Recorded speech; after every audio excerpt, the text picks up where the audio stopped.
Class शुरू करते हैं। आज की क्लास में हम लोग स्टैटिक जीके और जीएस एडवांस लेवल पढ़ेंगे। लेक्चर जो भी चलेगा आगे वो देखते रहिए। अभी कुछ चीजें बताऊंगा जिनको ध्यान से सुनेंगे और उसके बाद हम लोग क्लास को रन कराएंगे। मैं एक क्वालिफाइड एजुकेटर हूँ, बहुत सारे एग्जाम्स मैंने निकाले, बहुत अच्छा अनुभव है मेरे पास। मेरी प्लस की क्लासेस जो चलती हैं वो इंग्लिश की चलती हैं, प्लस की, रात में 8-9 बजे।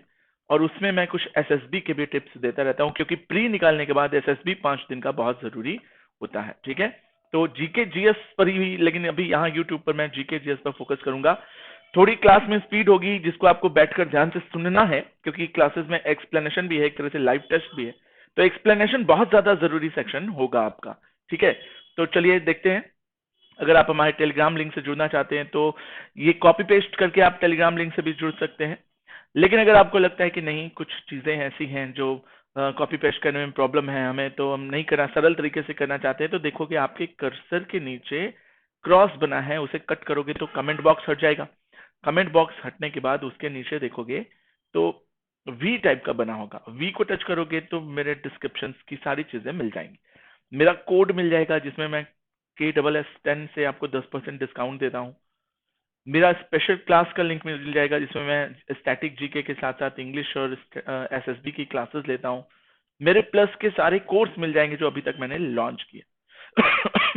तो ये सारी चीजें अगर आपको अच्छे लेवल पे पढ़नी है तो मेहनत करना शुरू करिए और इस टेलीग्राम लिंक से जुड़िए। इससे जुड़ने पर आपको मिलेगा पीडीएफ, आपको मिलेगा मेरी क्लासेस के लिंक्स, और इन सब के अलावा आपको मिलेगा सबसे इंपॉर्टेंट चीज, डाउट क्लियरिंग सेशन और बहुत अच्छे लोगों का ग्रुप जिसमें आप अपनी बातें रख सकते होंगे। ठीक है, याद रखिएगा, अगर आप प्लस का सब्सक्रिप्शन लेते हैं तो आपको live classes, weekly test, structured course तो मिलता ही है, अनलिमिटेड एक्सेस। लेकिन थोड़ा पैसा लगाकर आइकॉनिक खरीदते हो, थोड़ा सा ज्यादा पैसा लगाया, जिसके पास कम टाइम है, जिसको जल्दी सिलेक्शन लेना है, जिसके पास पंचवर्षीय परियोजना बनाए हैं वो ठीक है, लेकिन जिनके पास कम समय है, 6 महीने से 8 महीने से 12 महीने के अंदर सब्सक्रिप्शन लेना है, या फिर जो जॉब गोइंग बच्चे हैं कि जो दोपहर में दिन भर जॉब करते हैं, रात में पढ़ना चाहते हैं, वो आइकॉनिक सब्सक्रिप्शन लीजिए। टीचर आपको गाइडलाइन करेंगे, पर्सनल गाइडलाइन के साथ टेस्ट का एनालिसिस करेंगे, आपके एक्सपर्ट गाइडलाइन तो देंगे ही, स्टडी मटेरियल बहुत अच्छा मिलता है इसमें, बहुत अच्छा A1 क्लास का, टीचर्स के द्वारा लिखी हुई किताबें एंड नोट्स। आपको नोट्स बनाने की जरूरत नहीं, क्योंकि आपके पास टाइम है, आप जॉब गोइंग स्टूडेंट है। ठीक है, तो और सबसे बड़ी बात कि आपका स्टडी प्लानर वो बनाएंगे, आप सुबह क्या कितने बजे उठोगे, कितने बजे जॉब जाना है, कितने बजे क्या करना है, कितने बजे पढ़ना है, कौन सा सब्जेक्ट पढ़ना है, ये सारी चीजें टेस्ट के एनालिसिस से पता चल जाएंगी। तो सब्सक्रिप्शन लीजिए, आज 2 दिन बचे हैं, प्राइस हाइक होने के चांसेस हैं। कोड है मेरा KSS10, KSS10 जो आपको 10% डिस्काउंट देगा। ये कोड इस बॉक्स में लगाएंगे तो जो 9680 का सब्सक्रिप्शन दिखा रहा, ये कोड लगाकर अप्लाई कर दोगे, फिर प्रोसीड टू पे करोगे तो ये 8712 का हो जाएगा, ऑन द स्पॉट 10% डिस्काउंट।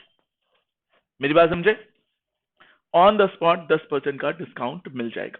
चलिए, तो आप अगर 24 महीने का लेना चाहते हो तो और सस्ता पड़ता है, 14,000 के करीब में है। ये 9680 मतलब 9,500 होना चाहिए था, दुगना 12 का दुगना 24, 18,000, 19,000, लेकिन ये हो जाता है 14,000 एंड इवन और सस्ता हो जाता है, क्योंकि आप कोड लगाते हो तो 12,600 समथिंग का पड़ता है। तो बेस्ट है कि आपको अगर कोई चीज जो है 2 साल के लिए मिल रही है तो ये वाला 24 महीने वाला जरूर लीजिए। ठीक है, खैर चलो आगे बढ़ते हैं। स्टैटिक जीके जिसमें मैं आप लोगों को बताऊंगा इकोनॉमिक्स, हिस्ट्री, जियोग्राफी के क्वेश्चन, पॉलिटी के साथ साथ फिजिक्स, केमिस्ट्री एंड बायो के क्वेश्चन। फिजिक्स, केमिस्ट्री, बायोलॉजी का एडवांस वर्जन होता है, साइंस एंड टेक्नोलॉजी के questions, art and culture, dance, संगीत, नृत्य, लोक नृत्य, नेशनल पार्क, ये सब चीजों के बारे में। सबसे इंपॉर्टेंट चीज होती है कि आपको सेंसस 2011 के भी क्वेश्चन मिलेंगे और करंट अफेयर्स के भी मिलेंगे, और ये सारे क्वेश्चन इसी 50 MCQs में आपको प्रोवाइड किए जाएंगे। तो चलिए शुरू करते हैं और देखते हैं कि कैसी परफॉर्मेंस है सबकी। कोशिश करना सब लोग तेजी से आंसर देना, क्योंकि एक्सप्लेनेशन पार्ट मेरा बहुत इंपॉर्टेंट होगा। पूरी कोशिश होगी कि मैं आपको एक्सप्लेन करके सारी चीजें लगभग कंप्लीट करा दूं। ये बिल्कुल प्लस के क्लास जैसी क्लास चलेगी, तेजी से चलेगी, तो रिकॉर्डेड सेशन जैसा फील होगा। अगर कमेंट करते हो तो कमेंट बॉक्स में कमेंट डालते चलो। ठीक है, तो आइए शुरू करें। 50 questions. Angkor Wat, actually Angkor Wat होता है, अंकोर वाट बोलते हैं इसको। अंकोर वाट का मंदिर किस देश में? Angkor Wat temple is situated in which country? Is it Indonesia, is it in Cambodia, Bharat या श्रीलंका? तो मैं बता दूं, अंकोर वाट का मंदिर विष्णु मंदिर है, बहुत बड़ा विष्णु मंदिर, विश्व का सबसे बड़ा विष्णु मंदिर यही माना जाता है। किस देश में है अगर आपसे पूछा जाए तो किस पर टिक लगाना चाहेंगे?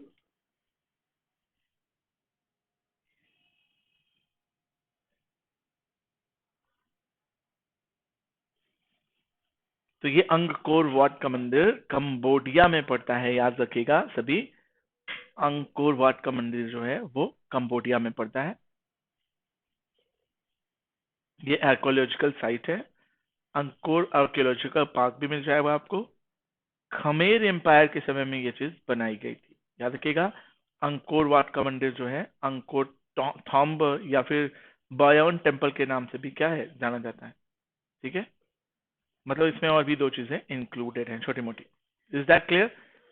किसका मंदिर है ये पूछता है तो बताएंगे कि विष्णु देवता। विष्णु देवता के बारे में भी कुछ बता दूं कि विष्णु जी के 10 अवतार माने जाते हैं, दशावतार कहा जाता है।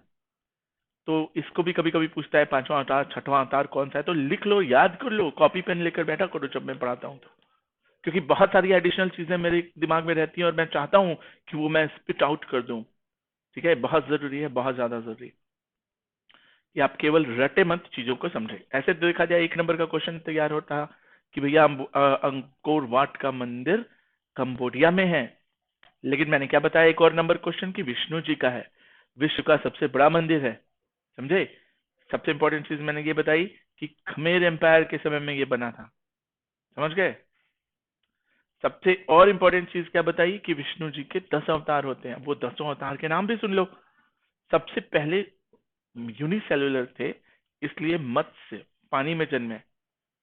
मत्स्य से ही कुर्म, जिसको कुरु कहा जाता है, कुर्म कछुआ बना, उसी से ही बड़ा जानवर बना वराह, सुअर कहा जाता है, पृथ्वी को बचाया था इन्होंने। उसके बाद कहा जाता है नरसिंह, मतलब आधा आदमी आधा जानवर। उसके बाद जो बनते हैं वामन, पुरुष का रूप, पांचवा रूप पुरुष रूप। उसके बाद जो होते हैं परशुराम, पुरुष में अभी भी गुस्सा है। उसके बाद जो बनते हैं राम, मर्यादा पुरुषोत्तम है, वेल मेंटेन्ड। उसके बाद कृष्ण कहा जाता है, लेकिन कृष्ण नहीं माना जाता, उसको बलराम कह दिया जाता है, बलदाऊ कह दिया जाता है। याद रखिएगा, कृष्ण के बाद जो होता है बुद्ध, ये 9वें अवतार माने जाते हैं। और लास्ट में जो होते हैं वो कौन होते हैं? कल्कि। कहा जाता है कि कल्कि जो है ये विनाशक के देवता है। थोड़ा सा मैं बता दूं, सबसे इंपॉर्टेंट चीज ये याद रखो कि भैया ये हमारी इवोल्यूशन को भी शो करता है, ह्यूमन इवोल्यूशन को। देखिएगा, मेरी बात समझिएगा। आदमी पहले अमीबा पैरामीशियम से बना, फिर वो मछली मेंढक बना, मछली मेंढक बाहर आई तो कछुआ बना, कछुआ के हाथ पैर मजबूत हुए तो वो सुअर, बंदर, ये सब बना। वही बंदर आदि मानव बना, जो जिसके अंदर आधा जानवरपन और आधा आदमीपन था। यही आदिवासी और डेवलप हुआ तो मानव बन गया। लेकिन ये मानव के अंदर होमो इरेक्टस, होमो सेपियंस लेकिन ये मानव के अंदर आज भी गुस्सा था। जैसे परशुराम के अंदर हमेशा अपना वो निकाल लेते हैं क्या भला, तो परशुराम जैसा गुस्सा था, लेकिन मानव ने अपने गुस्से पर कंट्रोल किया और उठा, ज्ञान प्राप्त किया, तो वो बन गया well groomed and well maintained, मर्यादा पुरुषोत्तम। अब आदमी सभ्यता सीखा, सभ्य हुआ, टाई बेल्ट लगाकर अच्छे से बात करता है, हॉस्पिटैलिटी से। लेकिन उसने देखा कि यार ये इससे काम नहीं चलता, इज्जत से काम नहीं चलता, चालाक बनना पड़ेगा, ताकतवर बनना पड़ेगा। तो कृष्ण जैसा चालाक और बलदाऊ जैसा ताकतवर, दोनों का कॉम्बिनेशन बना कि चालाकी से काम लेना है, बुद्धि से काम लेना है, हमें स्मार्ट वर्क करना है, हार्ड वर्क नहीं करना। तो कृष्ण ने देखा यार छल करने से भी कोई फायदा नहीं। इस इंसान ने देखा कि छल से भी फायदा नहीं, बुद्धि से फायदा लेना है। छल कपट चालाकी इस सब चीजों से नहीं होगा काम, राजनीति डिप्लोमेसी से काम नहीं होगा। काम किससे होगा? बुद्धि से होगा। तो अभी हम लोग छल कपट वाला सेक्शन जी रहे हैं, समझे। और सब लोग जानते हो कि बुद्धि वाला भी कुछ लोग जी रहे हैं, बुद्धि से काम लेते हैं। और यही बुद्धि विनाश का कारण बनेगी, इसलिए कहा जाता है कि कल की देवता का जन्म होगा। तो इस तरह से 10 अवतार खत्म होते हैं। आई बात समझ? चलिए खैर आगे बढ़ते हैं। अगला क्वेश्चन, मयूरभंज छाऊ नृत्य सुना होगा आपने, कहां पर है मयूरभंज छाऊ नृत्य? कोशिश करिए सभी बताने की, मन में ही बताइए, लेकिन कोशिश जरूर करेंगे। कोई जल्दीबाजी नहीं, आराम से धीरे धीरे सीखते हुए चलेंगे। मैं बता दूं, मयूरभंज छाऊ नृत्य, देखो एक छाऊ नृत्य तो झारखंड में है, सब लोग जानते हैं, लेकिन झारखंड तो ऑप्शन ही नहीं दिया, तो फिर कहां पर टिक लगाएंगे? मयूरभंज छाऊ नृत्य, Orissa, Rajasthan, Maharashtra, Karnataka. It is the folk dance of which of the states? तो बताएंगे कि भैया छाऊ नृत्य जो होता है, इसका मतलब छाया होती है, एक तरह का मास्क डांस होता है। लेकिन अगर हम बात करें मयूरभंज छाऊ नृत्य, तो ये उड़ीसा का नृत्य है, लेकिन इसमें मास्क नहीं लगाया जाता। बाकी तीन तरह के ये छाऊ नृत्य होते हैं। छाऊ नृत्य जो होते हैं तीन स्टाइल में होते हैं। एक होता है सराय केला छाऊ नृत्य, एक होता है मयूरभंज छाऊ नृत्य, एक होता है पुरुलिया छाऊ नृत्य। अगर हम बोले कि सराय केला छाऊ नृत्य जो है वो झारखंड में होता है, इसमें मास्क लगाते हैं। मयूरभंज छाऊ नृत्य उड़ीसा में होता है, इसमें मास्क नहीं लगाते हैं। और पुरुलिया छाऊ नृत्य जो होता है वो वेस्ट बंगाल में होता है, इसमें भी मास्क लगाते हैं। तो आपको छाऊ नृत्य के बारे में 4 लाइन पता चली। उनके राज्य याद कर लो, 3 अलग अलग राज्यों में छाऊ नृत्य होते हैं। कभी कभी पूछेगा कि भैया निम्नलिखित में से कौन सी जगह पर छाऊ नृत्य नहीं होता? तो झारखंड होता है, उड़ीसा होता है, वेस्ट बंगाल होता है, बाकी जगहों पर नहीं होता। तो ये 3 याद रख लो।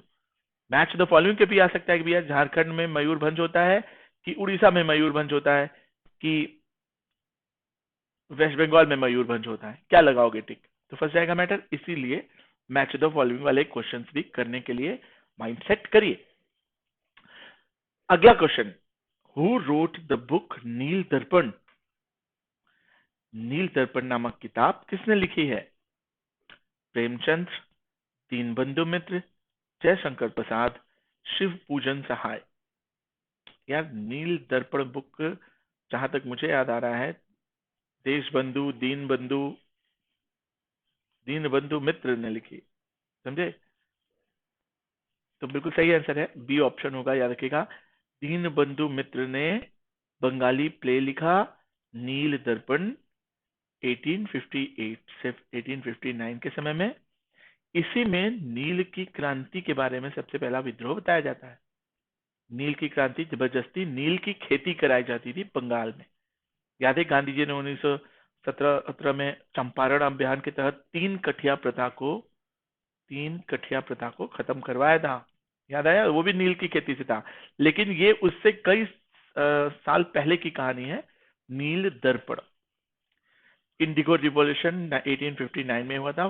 फार्मर्स ने रिफ्यूज कर दिया था कि हम इंडिगो की बीज नहीं बोएंगे, इससे हमारी क्या हो जाती है, वो भूमि की उर्वरा शक्ति खत्म हो जाती है। लेकिन अंग्रेजों ने जबरदस्ती एक्सप्लॉइट करने के लिए फार्मर्स को, उनको जबरदस्ती फील्ड पर नियम के तहत कहा कि भैया कुछ भाग पर तुमको नील बोना पड़ेगा, उसके बदले हम तुमको एक्स्ट्रा पैसा देंगे। अब भगवान गरीब इंसान है, लालच में तो बो ही देगा। तो याद रखना ये चीज, ठीक है। नेक्स्ट क्वेश्चन, थोड़े बहुत कमेंट्स भी करते रहिए सब लोग, केवल सत्यनारायण भगवान कथा नहीं है। आंसर्स आता है तो कमेंट बॉक्स में कर दो।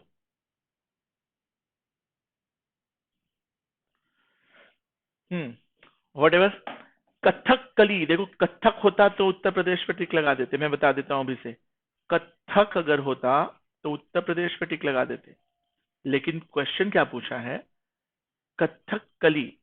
तो अब बताओ, उत्तर प्रदेश ऑप्शन तो कट गया। It is the classical dance of which state amongst of the following? Andhra Pradesh का है, कर्नाटक का है, कि केरला का है? इन्हीं तीनों में से एक। वैसे तो आपको याद होना चाहिए कि मोहिनी अट्टम, ठीक है, ओडिसी और कुचिपुड़ी, ये सब कहाँ के हैं, ठीक है। तो आपको ये भी पता होना चाहिए कथक कली क्या है। तो बता दूं मैं, केरला से है कली, केरला। कथक कली, क से केरला, क से कली, ऐसे याद रख लो। कथा कली मतलब ड्रामा, स्टोरी और ड्रामा एक साथ चल रहा होता है किसी टॉपिक को लेकर। तो मलयालम और संस्कृत में जो है ये कथकली चल रहा होता है। मणिपर्वलम, ठीक है, याद रखिएगा। Kathakali song is Manipravalam, that is the mixture of Malayalam Kerala में बोली जाती है, और संस्कृत का कॉम्बिनेशन। संस्कृत क्यों? क्योंकि आपको याद होगा तमिल साहित्य में कुछ संस्कृत के वर्ड्स भी आपको मिलते हैं। ठीक है, तो मलयालम और संस्कृत का अच्छा कॉम्बिनेशन मिलेगा आपको कथकली की कहानियों और डांस। समझ गए? पुराणों उड़ानों को रिप्रेजेंट करने के लिए ऐसा यूज। तानसेन, जिनका नाम था रामचंद्र पांडुरंग, नहीं, क्या नाम था इनका? रामतनु पांडुरंग, रामतनु पांडे, रामतनु पांडे इनका असली नाम था। तनु से ही इनका नाम तानसेन पड़ गया, क्योंकि तान छहते थे कि इनको तानसेन कहा गया। और बात बता दूं कि ये कहाँ के थे, तो याद रखिएगा, उज्जैन, इंदौर, ग्वालियर या भोपाल, किसमें टिक लगाओगे? सोचो जरा। तो famous singer Tansen was, Akbar के दरबार में थे ना तानसेन?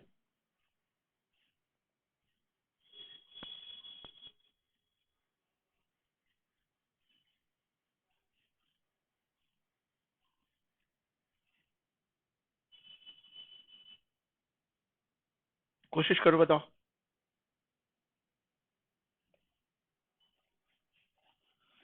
तो याद रखिएगा, Gwalior is the right answer. अगर मैं बताऊं कि भैया तानसेन जो थे वो ग्वालियर, देखो मैंने कहा एक्सप्लेनेशन बहुत जरूरी है। इनके बचपन का नाम या असली नाम पूछता तो रामतनु पांडे बताते। इन्होंने ही मियाँ की टोली, टोरी और मियाँ का मल्हार गाया था, अभी बताऊंगा मैं। इनके गुरु का नाम जो था वो था हरिदास। अकबर के दरबार के नौरत्न में से एक थे, समझे? सबसे इंपॉर्टेंट चीज, इन्होंने जो बुक लिखी, श्री गणेश स्तोत्र, जैसे वो है ना, शिव तांडव स्रोत रावण ने लिखी, वैसे इन्होंने श्री गणेश स्रोत लिखी। और संगीत सार जो है इन्होंने लिखी। तो दो किताबें इनकी याद करो, अकबर के दरबार में रहते थे याद करो, इनका असली नाम याद रखो, इनके गुरु का नाम याद रखो। एक क्वेश्चन से 10 क्वेश्चन प्रिपेयर हुआ। और सोचो, ग्वालियर के थे, ऐसे याद रखो। एक और इंपॉर्टेंट चीज मैं बताना चाहूंगा इसमें, कि इन्होंने दीपक राग सुनाया था, और राग मल्हार गाते थे, जिसको हम मियाँ का मल्हार कहते थे।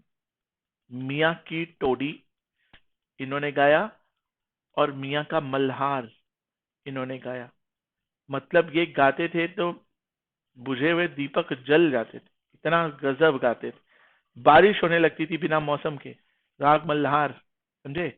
मल्हार वगैरह, मल्लाह वगैरह गाते हैं, देखा होगा, ओरे मांझी करके ऐसे गाना चलता है नाव खेते हुए, समझे? क्या, चलो, और भी बहुत सारी चीजें हैं। इनके गुरु का नाम कभी कभी पूछता है, याद रखिएगा, और किसके दरबार में थे। खैर, Lord Mahavir was the proponent of, किसके प्रस्तावक थे महावीर, किस धर्म के? महावीर थे तो बुद्ध थे, शिंतो थे, पारसी थे, या जैन धर्म थे? शिंतो धर्म जापान से संबंधित है, याद रखना। और महावीर अपने इंडिया के थे, तो इंडिया में पारसी धर्म तो था नहीं।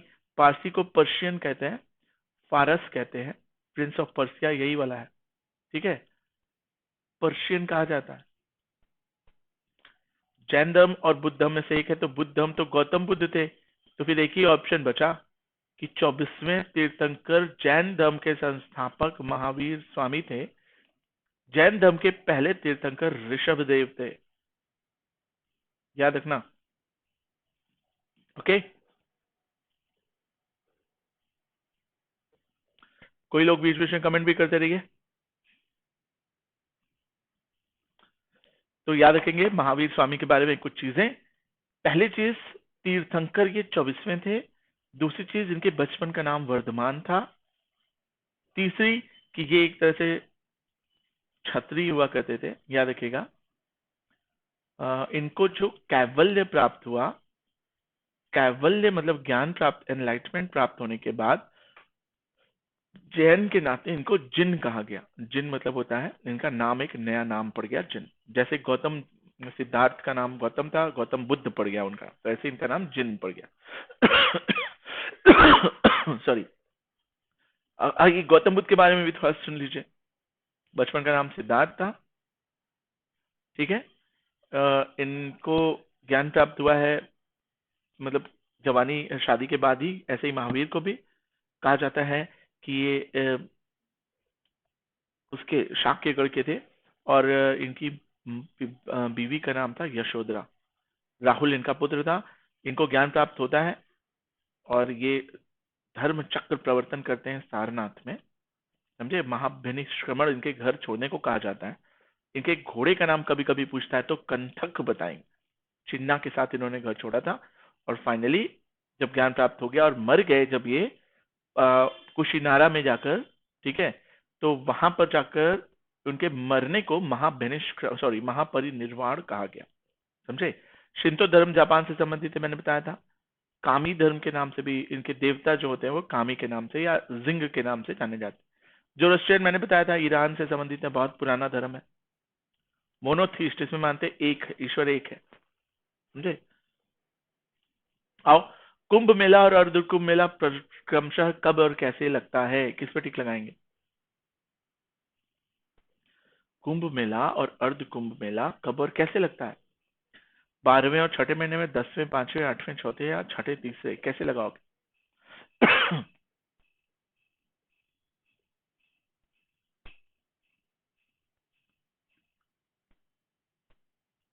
तो कुंभ सभी जानते हो, कुंभ मेला हर 12वें महीने पे लगता है, तो बिल्कुल सही। साल पूछ रहा है, हर 12 साल पे एक महाकुंभ लगता है, और अर्ध कुंभ 6-6 साल पे 2 बार लगता है। एक बार 6 साल पे अर्ध कुंभ और 12 साल पे महाकुंभ। अभी देखा होगा प्रयागराज में महाकुंभ लगा था। The history of Kumbh Mela is 850 साल पहले, समझे। हर 12 साल पे महाकुंभ लगता है एक जगह पर, एवरी 6 ईयर पे अर्ध कुंभ लगता है, समझ गए। गुप्तों के समय में से ये जो है आई थिंक शुरू किया गया था, याद रखना।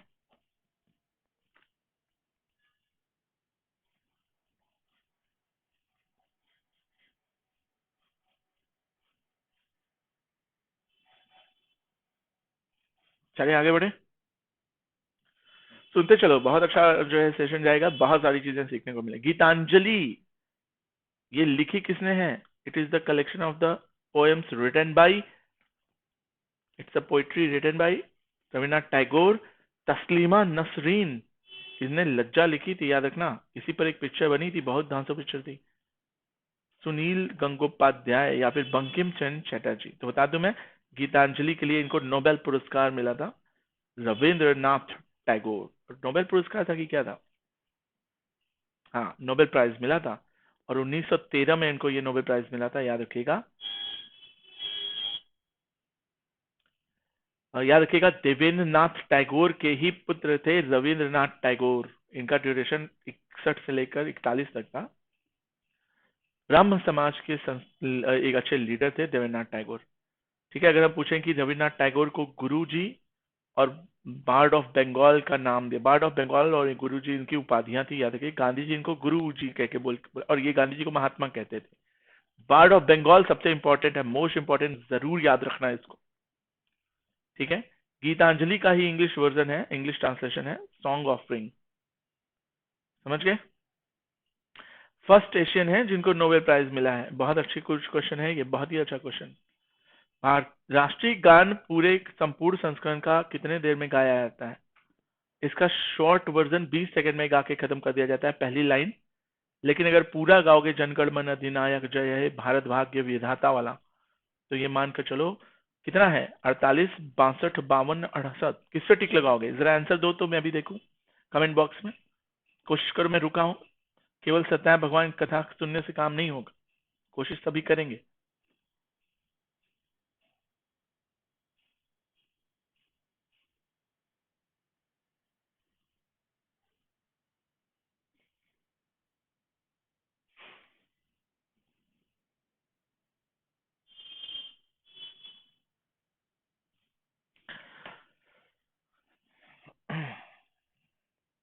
तो 52 सेकंड के लिए इसको गाया जाता है। Bharat Bhagya Vidhata in Bengali by Rabindranath Tagore. It was originally composed as, Jana Gana Mana नहीं था, भारत भाग्य विधाता था, बाद में जनगणमन हो गया, समझे। 24 जनवरी 1950 को कॉन्स्टिट्यूंट असेंबली में गाया गया था, अडॉप्ट किया गया था। 52 सेकंड के लिए गाया जाता है, खड़े हो जाते हैं इस दिन। देखा होगा सिनेमा हॉल्स में भी आजकल पिक्चर शुरू होने से पहले खड़े कर दिया जाता है सबको। हाँ, पहली बार गाया कब गया है और पहली बार अडॉप्ट कर किया गया, इसमें बड़ा गैप है, कम से कम 40 साल का गैप है। 27 दिसंबर 1911 को कलकत्ता के अधिवेशन में इंडियन नेशनल कांग्रेस की मीटिंग में गाया गया। 40 साल बाद जब भारत आजाद हुआ तो कॉन्स्टिट्यूएंट असेंबली में इसने उसको अडॉप्ट किया 24 जनवरी 1950 को। और इम्पोर्टेंट चीज कि रविन्द्रनाथ टैगोर का जन्म अभी मैंने बताया था 1861 में हुआ था, और कब तक जिंदा थे, 1941 तक, करीब 80 साल जिंदा रहे। इनको फर्स्ट एशियन का अवार्ड मिलता है। बताओ रविन्द्रनाथ टैगोर की अभी कुछ मैंने उपाधियां बताई थी। 1913 में गीतांजलि लिखा था। अमार सोनाल बांग्ला उनका बांग्लादेश का नेशनल एंथम बन गया, समझे।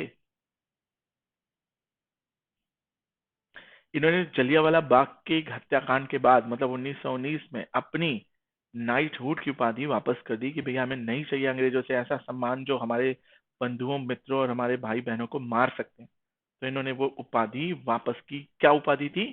नाइटहुड की उपाधि थी। Is that clear? चलें आगे बढ़ें। क्वेश्चन ध्यान से सुनेंगे, कोशिश करेंगे कि कमेंट भी करते रहें। केवल सत्यनारायण भगवान कथा नहीं सुननी।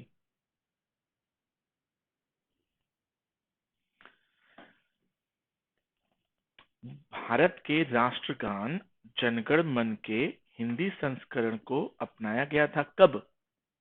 अभी मैंने बताया 24 जनवरी 50, 26 जनवरी 49, 15 अगस्त 47, 26 जनवरी 50। ये और ये बहुत क्लोज ऑप्शन लग रहे हैं। 50 में तो अपनाया गया है कॉन्स्टिट्यूएंट असेंबली में। नेशनल एंथम का हिंदी वर्जन कब अडॉप्ट किया गया है? तो मैं रहता तो ऑप्शन डी पर टिक मारता, क्योंकि अभी पीछे हम लोगों ने पढ़ा था कि 24 जनवरी 1950 को कॉन्स्टिट्यूएंट असेंबली में नेशनल एंथम को अडॉप्ट किया गया था एज अ भारत भाग्य विधाता, हिंदी में फर्स्ट स्टैंजा।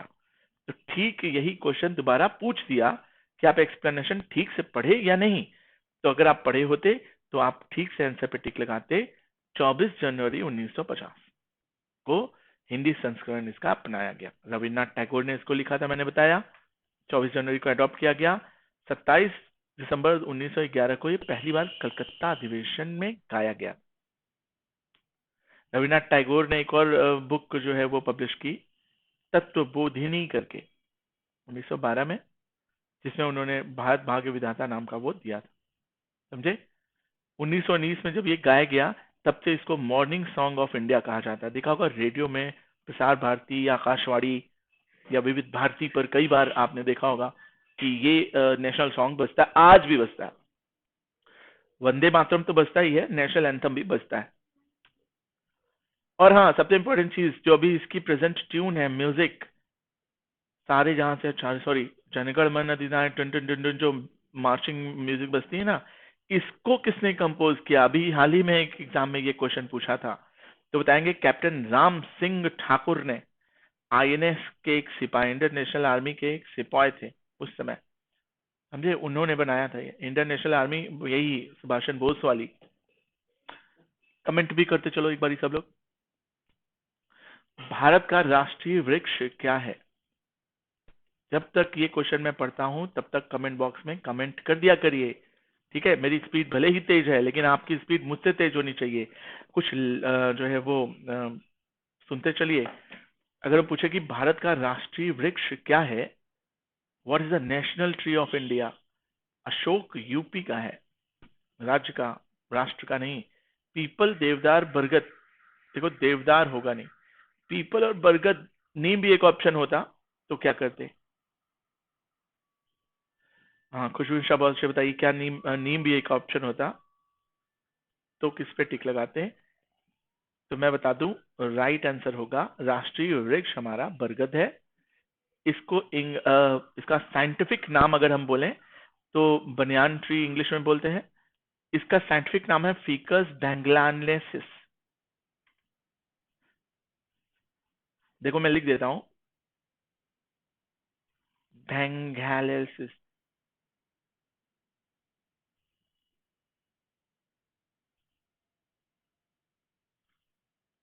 बैंगलानेसिस, ठीक है। फीकस बेंगालेंसिस इसका साइंटिफिक नेम है, जैसे हमारे ह्यूमंस लोगों का साइंटिफिक नेम होता है ना। चलो बताओ, आदमी का साइंटिफिक नेम क्या है? तो सब जानते हो, होमो सैपियंस। मेंढक का साइंटिफिक नेम क्या है? राना टिग्रीना। रोहू का तो लेबियो रोहिता। ऐसे ही सबका अपना एक साइंटिफिक नेम। बिल्ली का फेलिस डोमेस्टिका। तोते का एसी क्राउंट फ्रेंच लार्क। एक और है चपड़ा। चपड़ा जानते हो? Cockroach, Periplaneta americana. तो जैसे मुझे याद है कुछ नाम, वैसे कुछ नाम आप भी याद रखिए, थोड़ा इंटरेस्टिंग फैक्ट होता है। एक इंपॉर्टेंट चीज है कि द्विनाम पद्धति को बाइनोमियल थ्योरम कहा जाता है। इसको कार्ल वॉन लीने ने, इनको कैरोलस लीनियस कहा जाता है, द्विनाम पद्धति के जन्मदाता। आज भी देखिए, आपका पूरा नाम क्या है? खुशबू मिश्रा।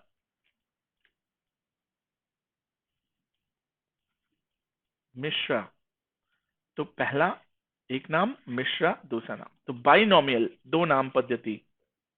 होमोसेपियंस, कोई भी नाम लोगे दो नाम आएगा। ठीक है, तो ये इसके जन्मदाता कैरोलस लीनियस से याद रखिएगा। ठीक है, जैसे बनियान ट्री का भी दो नाम है। फिकस एक वर्ग को शो करता है, बेंगलानेसिस जो है जाति को शो करता है। आपका इंडिविजुअल को शो करता है, मिश्रा आपकी जाति को शो करता है। Got it? चले, राना टिग्रीना, हाँ वेरी गुड, बहुत सही। ऐसे ही याद रखो, कोकोनट ट्री किस देश का राष्ट्रीय है? तो बताएंगे मालदीव, क्योंकि वो मालदीव एक कोस्टल एरिया पर बसा हुआ देश है। तो कोकोनट ट्री इस देश का राष्ट्रीय पेड़ है। याद रखना, लोटस हमारा राष्ट्रीय फूल है, मैंगो हमारा राष्ट्रीय फल है, टाइगर हमारा क्या है? राष्ट्रीय एनिमल है, गंगा हमारा राष्ट्रीय नदी है, शाखा, शाखा नहीं शक बोलते हैं, शक पहला कुषाण वाला, विक्रम संवत ठाकुर जी का पंचांग जो आता है ना, ये शक संवत के पर उसमें आता है, 57-58 साल थोड़ा सा इसमें डिफरेंस होता है। जैसे सन 2021 चल रहा, लेकिन संवत इसमें 58 साल 57 साल जोड़कर बताते हैं। ऐसे ही विक्रम संवत भी होता है, नहीं कुछ 78 साल या 74 साल जोड़कर बताते हैं कि कितना है। ठीक है, तो याद रखना, एक और चीज याद रखना, इन सबके बायोलॉजिकल नेम भी पढ़ जाना एक बारी। ठीक है, चलो आ जाओ। वॉट एवर, राष्ट्रीय प्रतीक क्या है? हमारे इंडिया का एम्ब्लेम क्या है? नेशनल एम्ब्लेम क्या है? तो अशोक का जो सारनाथ में रखा स्तूप है, सत्यमेव जयते लिखा है ना उस पे, सत्यमेव जयते, सत्यमेव जयते। तो किस पे टिक लगाओगे? सत्यमेव जयते।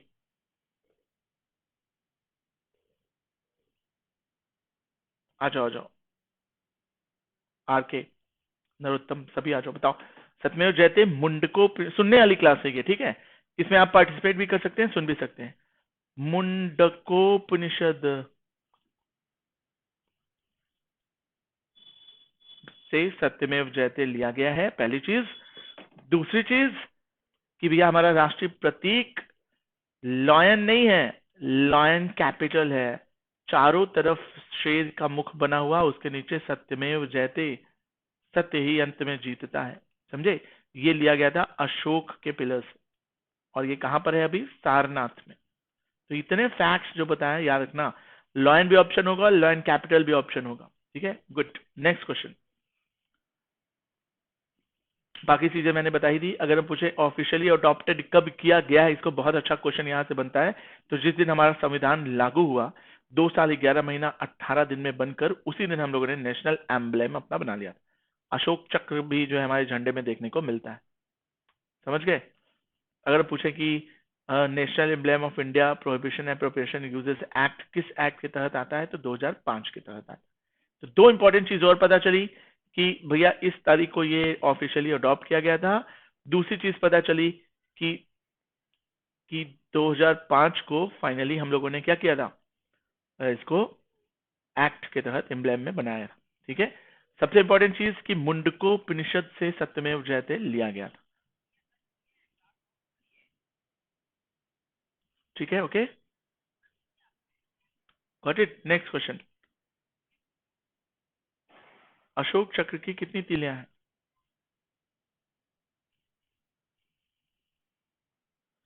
एक मिनट होल्ड करो, एक मिनट यार, बस पानी पी कर।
ओके ओके, तो लेट अस स्टार्ट, शुरू करते हैं। अशोक चक्र में कितनी तीलियां हैं सबको ही जानते हो, 24 तीलियां, जो कि 24 घंटे को बताती हैं। कमेंट पर बताइए, आवाज सभी को आ रही? अच्छा, कमेंट कैसे करोगे, चलो ठीक है। अशोक चक्र में कुल मिलाकर 24 तीलियां हैं जो प्रोग्रेस को बताती हैं कि आगे बढ़ते रहो, किसी भी तरह की प्रॉब्लम हो, 24 घंटे काम करो, दिन रात पढ़ो, मेहनत करो, जब तक सफलता नहीं मिल जाती। याद रखेंगे, अशोक चक्र मैंने बताया ना कहां से लिया गया है, उसका मुंडको उपनिषद से सत्यमेव जयते लिया गया है। ठीक है, आगे बढ़ेंगे। भारत का राष्ट्रीय प्रतीक, what is the national symbol, अभी बताया था मैंने, कहां से लिया गया है?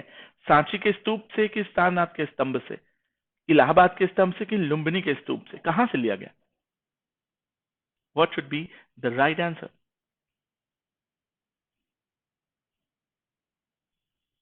आंसर कमेंट भी करते चलो, ठीक है, मैं देख रहा हूं, सुन रहा हूं, सब कर रहा हूं। ठीक है, बट स्पीड होनी चाहिए।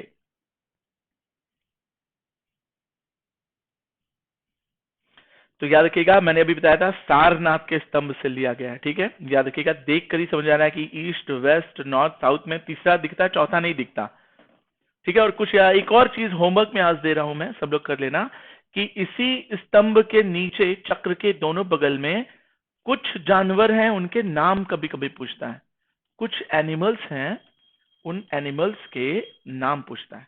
वो नाम भी जरूर याद कर जाइएगा, एग्जाम में जरूर डेफिनेटली आएगा। Got it?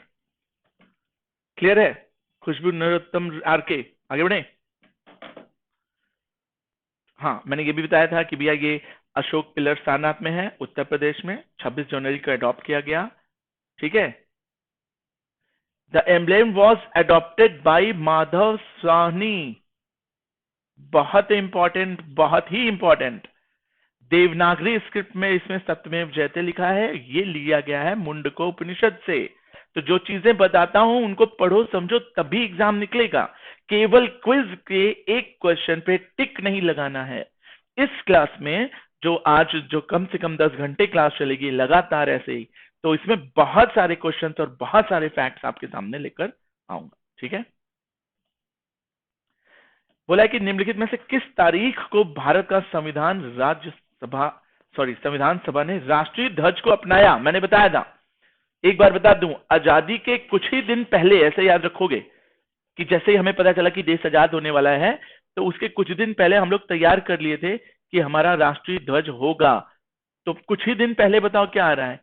1950 ये तो बाद हो गया, 1950 ये तो बाद हो गया, 48 ये तो बाद हो गया, 15 अगस्त 1947 के कुछ ही दिन पहले में क्या आ रहा है? तो बताएंगे 22 जुलाई 1947 को हमारा राष्ट्रीय ध्वज अपना लिया गया। किसने बनाया था? तो बताएंगे पिंगली वेंकैया। समझ गए? पिंगली वेंकैया ने बनाया था। चलें आगे बढ़े।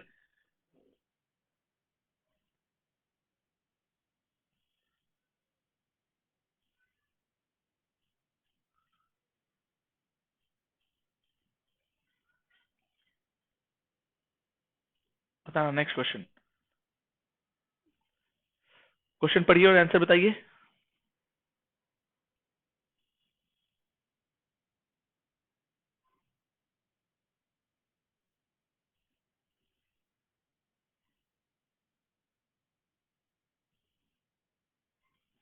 मैं पढ़ देता हूँ, चलिए जरा उसका एक्सप्लेनेशन भी देख लेते हैं कि भैया हम लोगों ने 22 जुलाई 1943 को अपनाया कॉन्स्टिट्यूएंट असेंबली में नेशनल फ्लैग। नेशनल फ्लैग के 3 कलर होते हैं, ट्राई कलर इसको कहा जाता है। इसको पिंगली वेंकैया ने बनाया था, इंडियन फ्रीडम फाइटर थे। इसमें ग्रीन कलर सबसे नीचे होता है, जो सिंबल होता है किस चीज का? प्रॉस्पेरिटी का। और ऊपर जो होता है सैफ्रॉन कलर होता है, वो किसका होता है? कुर्बानी का। समझे? सैफ्रॉन कलर हिंदुओं के लिए है कि हिंदू भी रहते हैं यहाँ, और ग्रीन कलर जो है वो मुस्लिम भी रहते हैं। तो यही ना सिंबल है दोनों का। और बीच में चक्र है कि हम दोनों साथ में आगे बढ़ेंगे 24 घंटे। दंड होता है कि मतलब इसके एक नियम भी है। दंड, हम हिंदू और मुस्लिम के अपने दंड है, नियम है। समझे? तो याद रखना। और एक इंपॉर्टेंट चीज कि भैया कॉन्स्टिट्यूएंट असेंबली में एक एडहॉक कमेटी थी नेशनल फ्लैग को अडॉप्ट करने वाली। वो उसके हेड कौन थे? तो राजेंद्र प्रसाद थे, याद रखिएगा। एक और चीज, सैफ्रॉन केसरी किस चीज को शो करता है? मैंने अभी बताया, कुर्बानी को। ठीक है, बहुत सारी और भी चीजें हैं। ब्लू कलर का, नेवी कलर का चक्र होता है, याद रखना, नेवी ब्लू कलर का चक्र, जो कि समुद्र पे भारत का अधिकार भी दिखाता है। चलिए आइए। बोला कि भैया उस स्वतंत्रता सेनानी का नाम बताइए जिसने तिरंगे को डिजाइन किया और मोहनदास करमचंद गांधी को सौंप दिया। अभी बताया था मैंने, Pingali Venkayya is the right answer. Pingali Venkayya ने ऐसा किया था। Got it?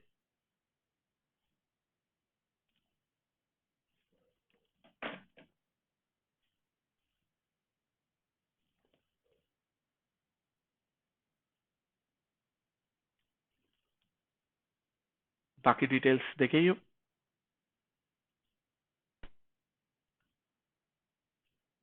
बाकी कुछ नहीं। हाँ, एक और चीज मैं इसमें ऐड करना चाहूंगा। एक और चीज ऐड करना चाहूंगा, सुनते चलो। किसी को कोई भी काउंटर क्वेश्चन है या मन में है तो कमेंट कर देना, बट ये सुनने वाली क्लास। ठीक है?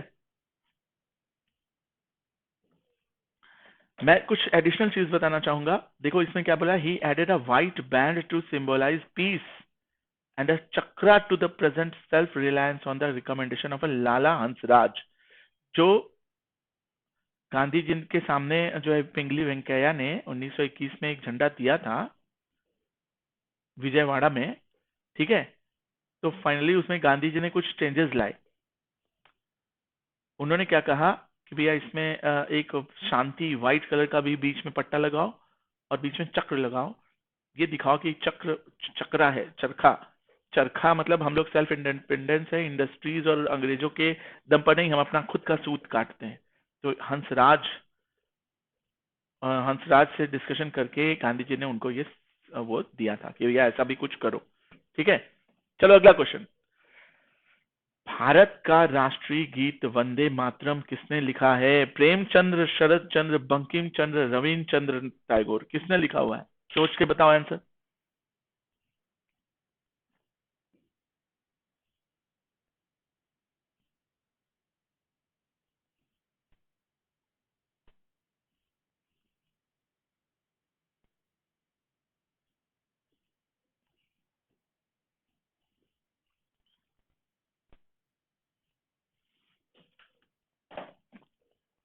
तो बताएंगे बंकिम चंद्र चटर्जी ने।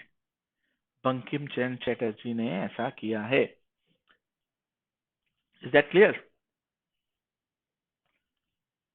बंकिम चंद्र चटर्जी ने वंदे मातरम लिखा, संस्कृत लैंग्वेज में लिखा 1875 ईस्वी में, आनंद मठ नाम की एक किताब थी उसमें। बाद में उन्होंने 82 में भी उसको मेंशन किया था। याद रखोगे? और पहली बार जो झंडा फहराया गया सॉरी, जो पहली बार ये गाया गया, वंदे मातरम, जनगण मन पहली बार कहाँ गाया गया था? 27 दिसंबर 1911 के कलकत्ता अधिवेशन में। लेकिन वो जनगण मन था, लेकिन जो वंदे मातरम गाया गया वो इससे पहले गाया गया था। वंदे मातरम 1996, सॉरी 1896 में इंडियन नेशनल कांग्रेस के अधिवेशन में गाया गया था। ठीक है, याद रखिएगा, पहली बार संस्कृत लैंग्वेज में कंपोज हुआ 75 में, कांग्रेस बनने से पहले, लेकिन गाया कब गया है? कांग्रेस के 10वें अधिवेशन के बाद। ऐसे याद रखोगे, 10 साल पहले, 10 साल बाद। राष्ट्रीय फूल लोटस का वैज्ञानिक नाम, देखो आ गया क्वेश्चन। मैंने कहा था कि सॉरी, कि आपको वैज्ञानिक नाम याद करना पड़ेगा, और याद ही करना पड़ेगा। There is no any other option related to it. Is that clear? Bharat के राष्ट्रीय फूल का वैज्ञानिक नाम Nelumbo nucifera, Tagetes erecta, Lilium mackliniae, या फिर सुऔरा ओवालता। किस पर टिक लगाओगे? मतलब ये सीधा सीधा पूछा है कि नेशनल फ्लावर लोटस होता है। लोटस का बायोलॉजिकल बोटैनिकल नेम क्या है? तो दैट आंसर इज नेलम्बो न्यूसीफेरा। याद रखिएगा, नेलम्बो न्यूसीफेरा। मैंगो का भी नाम होता है मैग्नीफेरा इंडिका। बनियान ट्री का नाम मैंने बताया था फीकस बेंगालेनेसिस। रॉयल बंगाल टाइगर का सब लोग पैंथेरा टिग्रिस सब जानते हो। पावो क्रिस्टेटस जो है ये मोर का हमारे नेशनल बर्ड का नाम है। नेशनल एनिमल का नाम, नेशनल बर्ड का नाम, नेशनल ट्री का नाम, नेशनल फ्रूट का नाम, इसके अलावा नेशनल फ्लावर का नाम भी है लोटस। इसको बोलते हैं नीलम्बो न्यूसीफेरा। तो ये पेज बहुत इंपॉर्टेंट पेज है, इसको स्क्रीनशॉट के रूप में रखो अपने पास। भारतीय राष्ट्रीय कांग्रेस के कौन से सत्र में पहली बार किस वर्ष में राष्ट्रगान गाया गया? I told you so many time कि 27 दिसंबर को कलकत्ता अधिवेशन में ये गाया गया था। Now you will have to tell the exact year of it. Try to give in the comment box.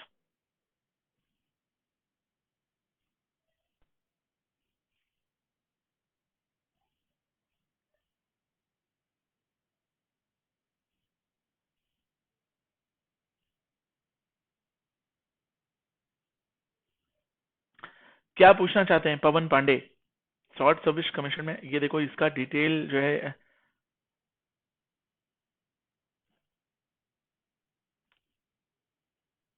बताऊंगा, अभी वेट करो, थोड़ा सा धैर्य रखो।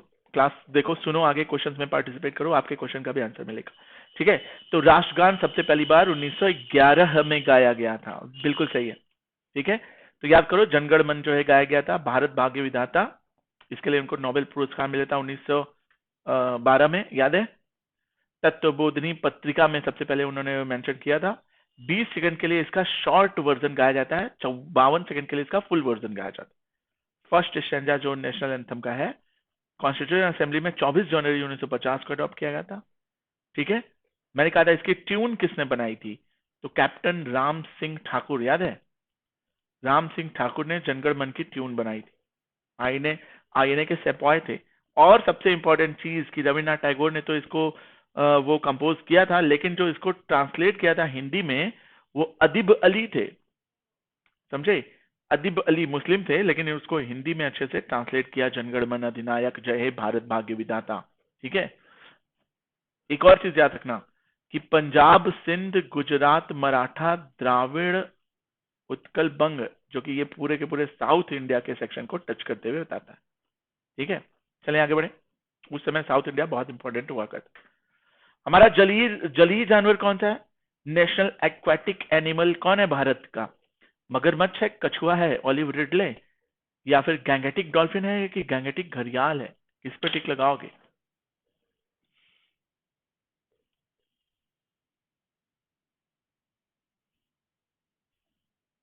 क्या बोल रही है पब्लिक?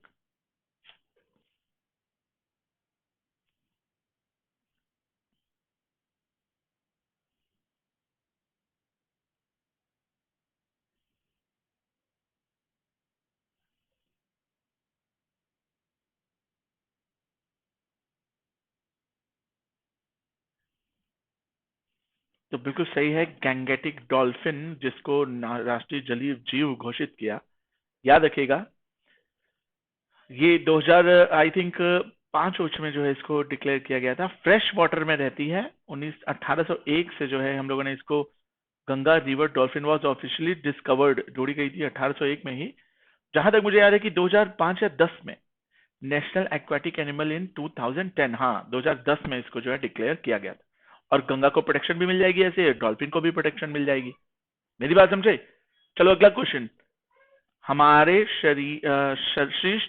शीर्ष से हमारे राष्ट्रीय ध्वज का रंग क्रमशः क्या है? सबसे ऊपर, फिर बीच में, फिर सबसे नीचे है क्या तिरंगा झंडा? सबसे ऊपर हरा है, फिर सफेद है, फिर केसरिया है? कि सबसे ऊपर केसरिया है, फिर हरा है, फिर सफेद है? कि सबसे ऊपर केसरिया है, फिर सफेद है, कि फिर हरा है?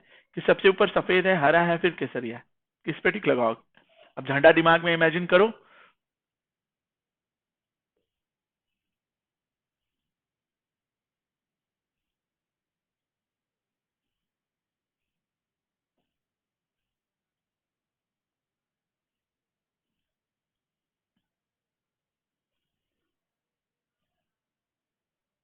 खुशबू तो मार के लगे रहिए, बताऊंगा मैं अभी।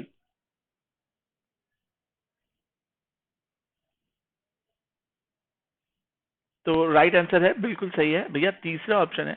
सब जानते हो ऊपर आसमान का रंग सूरज डूबते समय सैफरॉन हो जाता है। उसके बाद आसमान सफेद रंग का होता है और सबसे नीचे हरे रंग की हरियाली होती है, घास हो उगी है, ऐसे याद कर लो। बीच में चक्र होता है नीले रंग का, समझे? क्या, चलो आगे बढ़ेंगे। नेशनल फ्लैग के बारे में बहुत सारी डिटेल बताई। एक और चीज बताना चाहूंगा मैं कि भैया सैफरॉन कलर जो है ये स्ट्रेंथ का और करेज का प्रतीक है। व्हाइट कलर पीस और ट्रुथ का प्रतीक है, दो दो याद रखना। और ग्रीन कलर फर्टिलिटी, ग्रोथ और ऑस्पिशियस लैंड का प्रतीक। दो दो याद रखना, बहुत से लोग एक एक याद रखते हैं, मैंने आपको दो दो याद कराया। अब ये सैफरॉन कैसे बनता है? जब खून का लाल रंग ब्राउन कलर की मिट्टी, ब्राउन कलर की मिट्टी में मिलता है। तेरी मिट्टी में मिल जावा, केसरिया बन जावा, सुने हो? तो जब खून मतलब लाल, मिट्टी मतलब भूरा, जब ये दोनों रंग मिलते हैं, कुर्बानी दी जाती है देश के लिए, तो ये सैफरॉन बनता है। और कुर्बानी वही लोग देते हैं जिसमें साहस होता है, जिसमें शक्ति होती है। तो इसलिए सैफरॉन कलर है ऐसा, समझे? व्हाइट कलर केवल शांति का प्रतीक नहीं है। व्हाइट कलर गांधी जी ने ऐड करवाया था, तो ट्रुथ का भी प्रतीक है। ग्रीन कलर केवल, ग्रीन मतलब हरियाली, हरियाली छाई है, मतलब पैसे की हरियाली छाई है। मतलब क्या? ग्रोथ है, फर्टिलिटी है, प्रॉस्पेरिटी है। लेकिन हरा कलर शुभ भी माना जाता है, आपको पता है? देखेंगे कहीं पर भी आप जो है वो हरे रंग को ऑस्पिशियसनेस ऑफ लैंड, कि भैया अगर जमीन हरे रंग से पल फूल रही है मतलब वो शुभ है। अगर वो जल गई है, काली हो गई है, भूरी हो गई तो गड़बड़ है। शुभ, ऑस्पिशियसनेस मतलब शुभ। एक और चीज बताना चाहूंगा मैं झंडे से रिलेटेड, देखो कई बार से सोच रहा हूं, बता दूं, सुन लो, याद हो जाएगा। अ, आप लोगों ने सुना होगा मैडम भीखाजी रुस्तम कामा। मैडम भीखाजी रुस्तम कामा ने पहली बार भारत से दूर, भारत से बाहर, समझे, स्टैटफोर्ड में सबसे पहली बार झंडा विदेश की धरती पर भी लहराया। कभी क्वेश्चन पूछे कि भैया भारतीय क्रांति की जननी मैडम भिक्काजी रुस्तम कामा ने कहीं पर जो है झंडा विदेश में लहराया, तो स्टैटफोर्ड में विदेशी लहराने वाली झंडा यही थी। Got it everybody? Next question. सत्यमेव जयते कहां से लिया गया है? तो अभी बताया था मैंने, सत्यमेव जयते मुंडको उपनिषद से लिया गया है। याद रखिएगा, हमने 26 जनवरी 1950 को सत्यमेव जयते अडॉप्ट किया law and capital of Ashoka के रूप में सारनाथ से। मैंने कहा था ना इसके दो जानवरों के भी नाम पता करो, तो बता दूं मैं कि इसके अगल बगल में राइट साइड में बुल है और लेफ्ट साइड में हॉर्स है। समझ गया मेरी बात? याद रखना, कभी कभी क्वेश्चन पूछता है। और हाँ, एक और चीज मैं बता दूं कि चक्र के बिल्कुल बीचों बीच फूल बना है, किसका? लोटस का।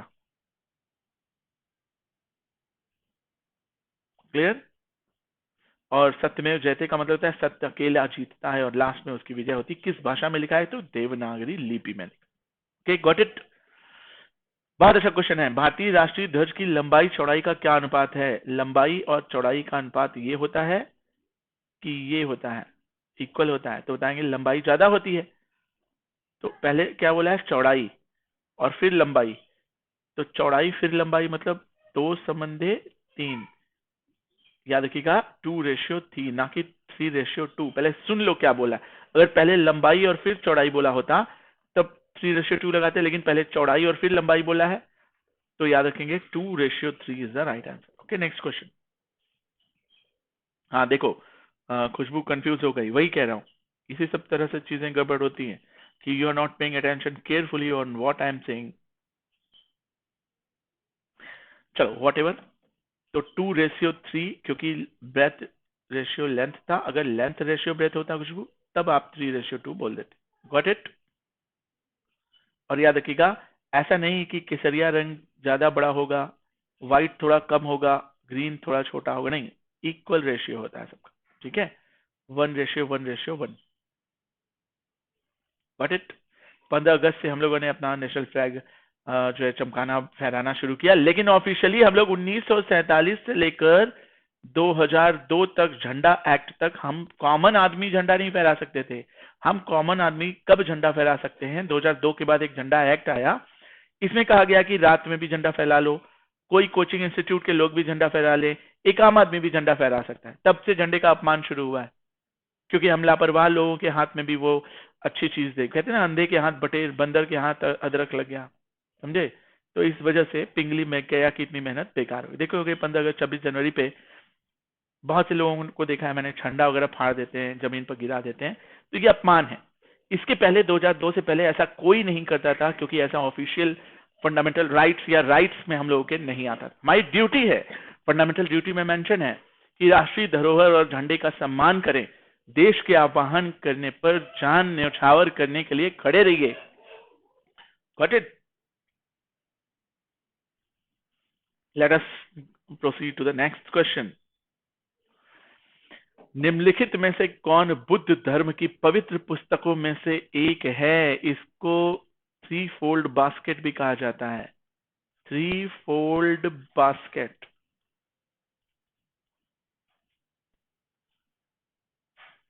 तो बताएंगे कि भैया अवेस्ता जो है वो पारसी धर्म से संबंधित है, कल्प सूत्र हिंदू धर्म से संबंधित है, टोरा का पता नहीं, त्रिपिटक को ही थ्री फोल्ड बास्केट कहा जाता है जो कि बुद्धिज्म से संबंधित है, सूत्र पिटक, विनय पिटक और लास्ट में अभिधम्ब पिटक।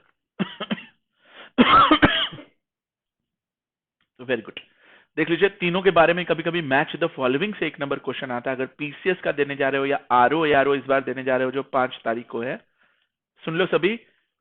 विनय पिटक में क्या है?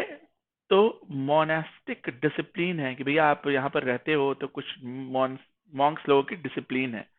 विनय कि भैया अच्छे से विनय विनय मतलब डिसिप्लिन में रहो, हम्बल रहो। सूत्र या सूत्र पिटक, तो नाम से लग रहा है कि भगवान बुद्ध ने जो जो बातें बताई वो सूत्र हैं, वो जीवन जीने के सूत्र हैं। तो ऐसे इनके कही हुई सरमन मतलब उनके उपदेश। तो अभिधम्ब क्या है? तो अभिधम्ब मतलब धम्म की फिलॉसफी क्या है? तो बुद्ध जी की फिलॉसफी और उनकी टीचिंग्स, उनके लेक्चर्स सूत्र पिटक में है। उनकी थीम, उनकी टीचिंग, उनका मोरल, उनका जो कॉन्सेप्ट, उनकी फिलॉसफीज जो शॉर्ट में लिखी गई वो अभिधम्ब पिटक में। आई बात समझ? Next question. सिख धर्म के संस्थापक कौन है? सिख धर्म के संस्थापक का नाम बताइए। गुरु नानक थे कि गुरु अंगद थे, अमरदास थे या अर्जुन देव? तो आई थिंक तलवंडी के थे, तलवंडी के गुरु नानक ही थे। सबसे पहले गुरु, कुल मिला के 10 सिख गुरु हुए हैं, जिनमें से बहुत कम उम्र के भी सिख बने, कुछ को मुसलमानों ने मार दिया, मुगलों ने, और कुछ जो है वो तेज तर्रार निकले। तो सबसे पहली बार सिख धर्म की स्थापना किसने की? तो गुरु नानक देव ने। आदि ग्रंथ लिखी थी, शायद जानते होंगे। तो गुरु नानक ने 1459, जिस समय मुगलों का वर्चस्व चल रहा था, उसके बाद उनके 9 अन्य जो है गुरु आए। गुरु नानक देव ने सिखिज्म की स्थापना करी है। इन्होंने ही पंच ककार की भी बात करी है। पंच ककार के बारे में अभी बताऊंगा। 5 वॉल्यूम्स कहा जाता, आदि ग्रंथ के 5 वॉल्यूम्स हैं। गुरु ग्रंथ साहब भी कहा जाता है, इसको आदि ग्रंथ भी कहा जाता है, समझे, जिसमें उसके डिटेल्स बताए हुए हैं। उनके बाद जो 9 लोग आए उनको सुन लो। गुरु नानक, गुरु अंगद। गुरु नानक तो याद रहेगा ना। अंगद, देखो मैं याद करने का ट्रिक दे रहा हूं कैसे याद किया जाता है। राम जी ने सबसे पहले युद्ध करने से पहले अंगद को भेजा। अंगद जब गए तो पता चला कि नहीं सुनेगा वो रावण, वो अपने आप को अजर अमर बता रहा है। फिर अंगद आते हैं राम जी के पास, बोलते हैं कि यार ये तो आदमी जो है कह रहा है कि नहीं नहीं हम अजर अमर है, हमें कोई नहीं हरा सकता। तो फिर राम जी बोलते हैं कि चलो ठीक है मारते हैं, मार देते हैं। उसके बाद फिर जो है वो रामायण खत्म हो जाती है। उसके बाद अर्जुन और कृष्ण की कहानी शुरू होती है। तो अर्जुन आते हैं, रामायण के बाद ही तो महाभारत है। अर्जुन, और अर्जुन किसके अंडर में रहते हैं? तो 3 कृष्ण, हर गोविंद को भी कृष्ण कहा जाता है, हरि राय को भी कहा जाता है, हरि कृष्णा को भी कहा जाता है। तो हर हर हर तीनों में है। तो हर गोविंद, हर हरि राय, हर कृष्णा, तो ये तीनों कृष्ण से संबंधित हो गया। याद कर लिया मैंने। आगे चलेंगे तो लास्ट वाला तो हमें पता ही है, गुरु गोविंद सिंह। उसके पहले एक बचते हैं, लास्ट और पहला तो सबको पता है, एक बचा गुरु तेग बहादुर। मेरी बात समझे? Got it? तो ये 10 गुरु याद करने का आसान तरीका था। चलो बताओ जरा मुझे, सब लोग रेडी? पूछ रहा हूं, नाम फिर से पूछ रहा हूं, देखो कितने लोगों को याद हो गया। मन में बताना शुरू कर दो। सबसे पहले नानक, नानक ने क्या किया? चलो सबसे पहला और सबसे आखिरी लिख लो। तेग बहादुर 9वें थे, और 10वें कौन थे? गुरु गोविंद सिंह। गुरु गोविंद सिंह, चलो ये 3 तो याद रहता है सबको। अब बताओ, सबसे पहले अंगद को भेजा। अंगद ने आकर बताया कि भैया ये तो अमर है। अमर हुए तो राम जी बोले कि अच्छा चलो ठीक है मारते हैं। राम जी हरा देते हैं, रामायण खत्म। उसके बाद शुरू होती है अर्जुन की कहानी। अर्जुन से संबंधित 3 कृष्ण थे, हरि, हरि, हर गोविंद, हरि राय, हरि कृष्णा, समझे? उसके बाद गुरु तेग बहादुर, उसके बाद कौन? तो ये हो गए पूरे। देखो कैसे याद हो गया। आदि ग्रंथ का एक और नाम है गुरु ग्रंथ साहब, ठीक है, और इसका एक नाम है आदि ग्रंथ। कितने वॉल्यूम में है? 5 वॉल्यूम में है। कैसे याद किया? तलवंडी में इनका जन्म हुआ था।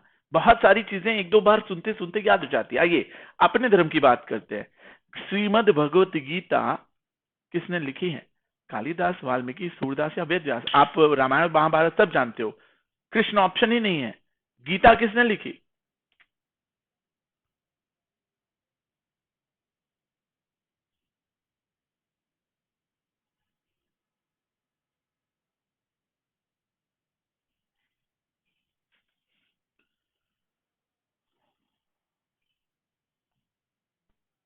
गीता किसने लिखी है?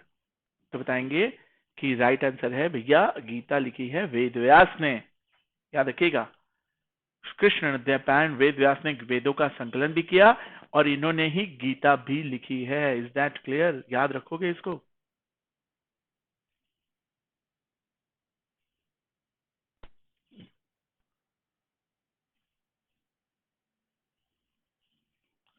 याद रखिएगा, गीता में इसको द सॉन्ग ऑफ गॉड भी कहा जाता है, भगवत गीता भी कहा जाता है। 700 वर्सेस हैं। महाभारत में इसका वर्णन है। लॉर्ड कृष्ण ने अर्जुन को क्या किया? टीचिंग्स दी, ठीक है, कुरुक्षेत्र के मैदान में, जो कि हरियाणा के पास पड़ता है। वहीं से सनातन धर्म का ज्ञान इनको दिया, एक हॉली बुक। याद रखना, गीता का श्लोक शुरू होता है धर्म क्षेत्रे कुरुक्षेत्रे संवेता युयुत्सवः मामका पांडवा शैव किम कुर्वत संजय। आप लोग तो बिल्कुल अपने धर्म को छोड़ ही दिए, एवं कोई धर्म भी नहीं आता, आप लोग किसी चीज में परफेक्ट नहीं। मैं बताऊं, संजय जो कि टेलीकास्टर थे उस समय, ब्रॉडकास्टर थे, संजय से धृतराष्ट्र पूछते हैं कि हे धृतराष्ट्र, वो धर्म क्षेत्र कुरुक्षेत्र में मुझे बताओ, मुझे दिखाओ कि क्या चल रहा। तो संजय की आंख से धृतराष्ट्र जो है पूरा देखते हैं, समझे? और लास्ट जो है गीता का श्लोक भी सुन लो। यत्र योगेश्वरो कृष्ण तत्र पार्थो धनुर्धर, तत्र शीर विजयो भूतिर्धुआ नीतिर्मतिर्मम। मतलब जहां कृष्ण होगा वहां अर्जुन होगा। बाकी ऐसे सुनते रहना यार, इतना मत टेलर दिलवाओ मुझे, ठीक है? आगे बढ़ते। Next question. सम्राट अशोक निम्नलिखित में से मौर्य शासकों में से किसका पुत्र था? समुद्रगुप्त, बिंदुसार, चंद्रगुप्त या कनिष्क? अशोक किसके पुत्र थे? सीधी सीधी क्वेश्चन है। क्या बोल रही पब्लिक?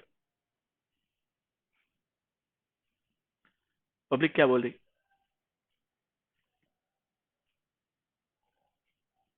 बताइए आंसर क्या होगा? हाँ, मैसेज कर लीजिए। ओके। बता दीजिए मैसेज करके, सभी कमेंट करके सभी बता दीजिए। तो बताएंगे समुद्रगुप्त, बिंदुसार, चंद्रगुप्त या कनिष्क। तो बिंदुसार उनके दादा थे, चंद्रगुप्त उनके पिता थे। अच्छा, नहीं, चलिए देख लेते हैं। तो मैं बता दूं, Bindusara is the known as the father, great father, मतलब दादा, and the father of the great son, because he was the son of the great father Chandragupta, father of the great son Ashoka. मतलब कि भैया बिंदुसार अशोक के पुत्र थे, ठीक है, सॉरी पिता थे। और चंद्रगुप्त कौन थे? तो उनके दादा थे। याद रखोगे?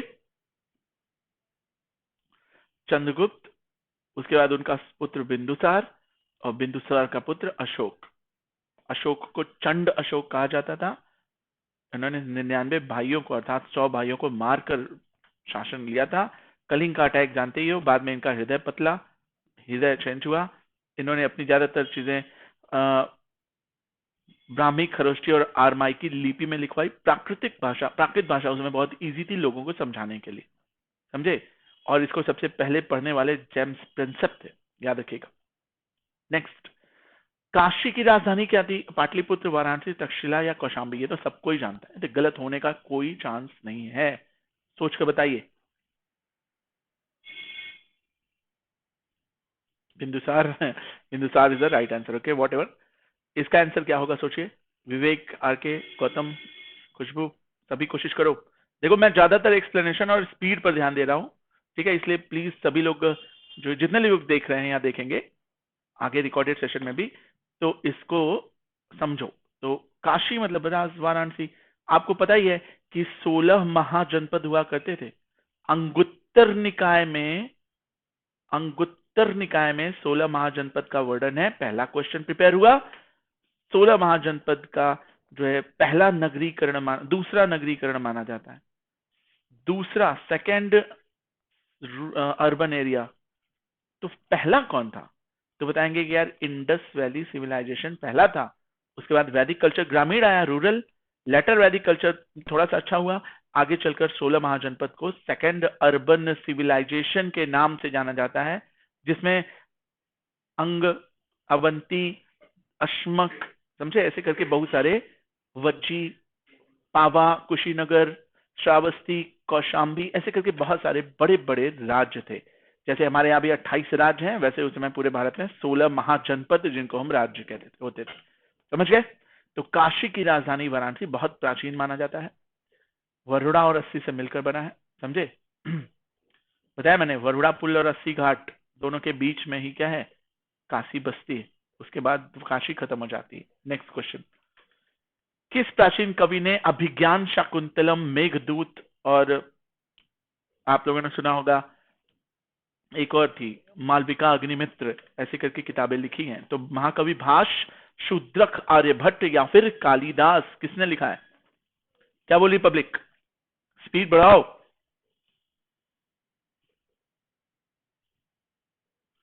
तो मैं बता दूं, कालिदास ने ये 3 किताबें लिखी हैं। किसके दरबार में रहते थे कालिदास?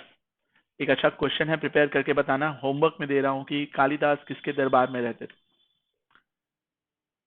मालविका अग्निमित्र, विक्रमोत्सया, विक्रम और उर्वशी की कहानी है, विक्रम और उर्वशी, समझे? अभिज्ञान और शाकुंतला की कहानी, मालविका और अग्निमित्र की कहानी, मतलब ज्यादातर लव स्टोरीज। अनुलोम प्रतिलोम विवाह का एक अच्छा एग्जाम्पल, रघुवंशम, मेघदूत, कुमार और संभव की कहानी, समझे? बहुत सारी चीजें हैं कालिदास ने लिखी, बहुत फेमस।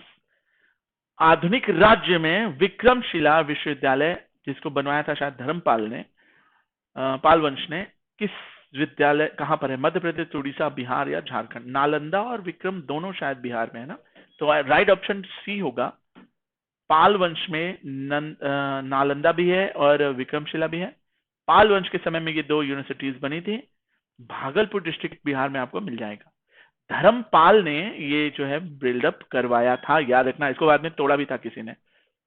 भारत का नेपोलियन किसको कहा जाता है? बहुत अच्छा क्वेश्चन। ये मतलब नॉर्थ से उठकर साउथ में मारकर चले आए। कौन थे वो? समुद्रगुप्त, स्कंदगुप्त, चंद्रगुप्त या चंद्रगुप्त द्वितीय? कौन था? चंद्रगुप्त के दरबार में थे। वेरी गुड, सही है आर के।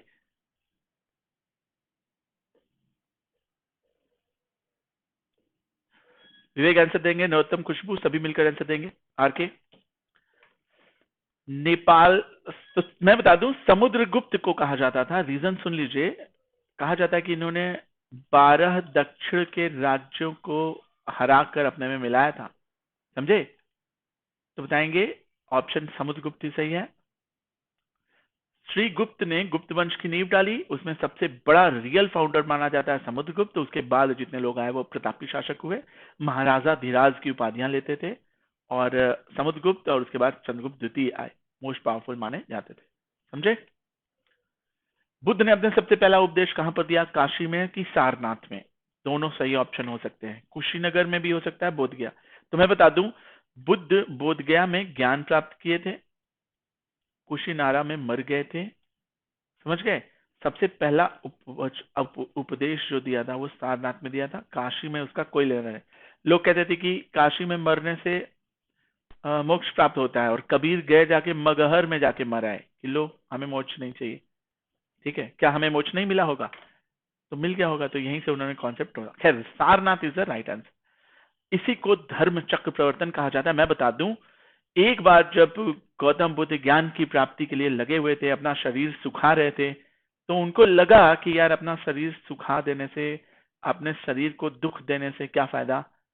उनके साथ 4 और दोस्त थे, शांडिल्य, कौटिल्य, मनु, विप्र और पभ्र, 5 और दोस्त थे, समझे? तो इनको लगा कि यार ये सब पागल हैं, इनके साथ हम भी मर जाएंगे, इससे अच्छा खाओ पियो मस्त रहो और ज्ञान ढूंढो किसी और तरह से। तो एक आम्रपाली करके थी, उसके हाथ से खिचड़ी उचड़ी सेवई वही खाते होते थे।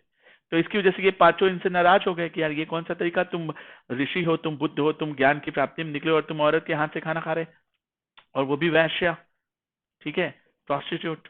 तो ये सब नाराज होकर उनको छोड़कर चले जाते हैं। बाद में ये आम्रपाली के पास हाथ जोड़कर निकलते हैं और फिर तलाश करते हैं अपने तरीके से। तो इनको पीपल के पेड़ के नीचे, ठीक है, ज्ञान प्राप्त हो जाता है फाइनली। और फिर वापस ये ढूंढते हैं उन्हीं पांचों को कि अच्छा अच्छा पहले तुम लोगों से निपट लें, उसके बाद दुनिया को बताएं।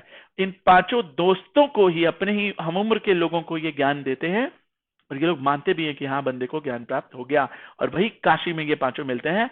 शांडिल्य, कौटिल्य, मनु, विप्र और प्रभ नाम रहता है उसका। आई बात समझ?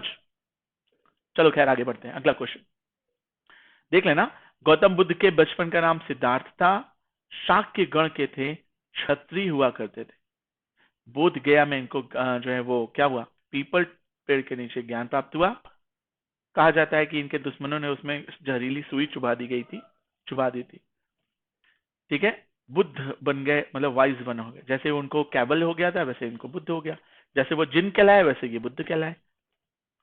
याद रखिएगा, इन्होंने पहली टीचिंग पढ़ाई, बहुत सारी चीजें सिखाई और बताया। प्राकृतिक भाषा में इन्होंने भी जो है धर्म का प्रचार शुरू किया। लास्ट में कुशीनारा में जाकर ये मर गए। एक किसान के हाथ से कुछ खा लिए थे, मशरूम वगैरह, तो पेचिस टाइप का कुछ हो गया था और ये मर गए, समझ गए? मैंने इनके घोड़े का नाम कंथक बताया था और इनके सारथी का नाम चिन्ना। इनके लड़के का नाम राहुल था, इनकी बीवी का नाम यशोधरा था। सिंधु घाटी सभ्यता के पहले खोजकर्ता दयाराम साहनी थे कि राखल दास बनर्जी थे कि सर जॉन मार्शल थे कि मार्टिन व्हीलर थे कि कनिंघम थे? कनिंघम भी एक ऑप्शन लिख लो। अब बताओ किस पर टिक लगाओगे, सोच कर लगाओ टिक। डेट ऑफ बर्थ नहीं मालूम, क्लास चलेगी आधे घंटे और। डेट ऑफ बर्थ तो दूर लिया, कोई कुछ चीजें, ठीक है। मैं इतनी चीजें बता दे रहा हूँ, वो भी एक्सप्लेनेशन प्लस, जैसा मैंने कहा ना आज की क्लास प्लस जैसी चलेगी, ठीक है। तो मतलब इतनी सारी चीजें एडिशनल इसीलिए बता रहा हूँ, नहीं तो केवल क्विज कराता आगे चलता, ठीक है। और इसको एक तेजी से रिकॉर्डेड सेशन जैसे देखो, ताकि सीखने को मिले। अनकॉन्शियस सबकॉन्शियस माइंड जो चीजें सुनता है, ग्रैब करता है, वो चीजें याद हो जाती हैं, समझे। चलो खैर, तो याद रखना, Rakhaldas Banerjee, Dayaram Sahni is the right answer. 1921 में उन्होंने सबसे पहली बार सिंधु घाटी हड़प्पा सभ्यता खोजी थी। मोहन जोदड़ो की अगर बात करें तो राखलदास बनर्जी ने खोजा था, लेकिन दयाराम साहनी ने हड़प्पा खोजा था, और यही मुख्य नाम पड़ा, ठीक है। तो Dayaram Sahni should be the right answer, got it. Sir Marshall के अंडर में डायरेक्टर जनरल थे ये। आर्कियोलॉजिकल सर्वे ऑफ इंडिया हुआ, क्योंकि उस समय ट्रेन की पटरी बिछाते समय एक आइडिया लगा कि यहाँ कुछ है, तो आर्कियोलॉजिकल सर्वे ऑफ इंडिया की तरफ से जनरल डायरेक्टर को रिक्रूट किया गया। भैया सर जॉन मार्शल आए। सर जॉन मार्शल के अंडर में 1902 से 28 तक खुदाई हुई, जिसमें राखलदास बैनर्जी या बंदोपाध्याय, ठीक है, उन्होंने और दयाराम साहनी ने मिलकर, राखलदास बनर्जी ने मोहनजोदड़ो ढूंढा और दयाराम साहनी ने हड़प्पा ढूंढा। अगर हम बात करें तो मार्टिन व्हीलर कौन थे फिर, तो ये भी उसी तरफ से रिक्रूट थे। शुरू में इनके समय में ही वो ब्रिटिश आर्कियोलॉजिकल ऑफिसर थे आर्मी के, जो रेल की पटरी बिछवा रहे थे।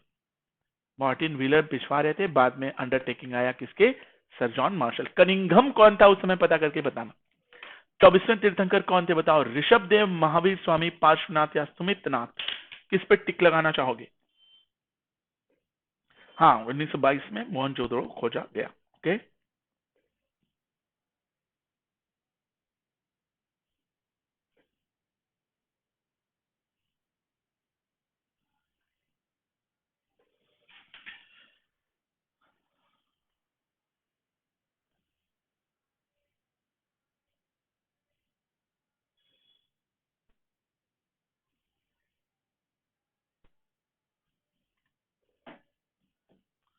आगे बढ़े, तो यह आंसर है महावीर। 24वें तीर्थंकर कौन थे, महावीर स्वामी।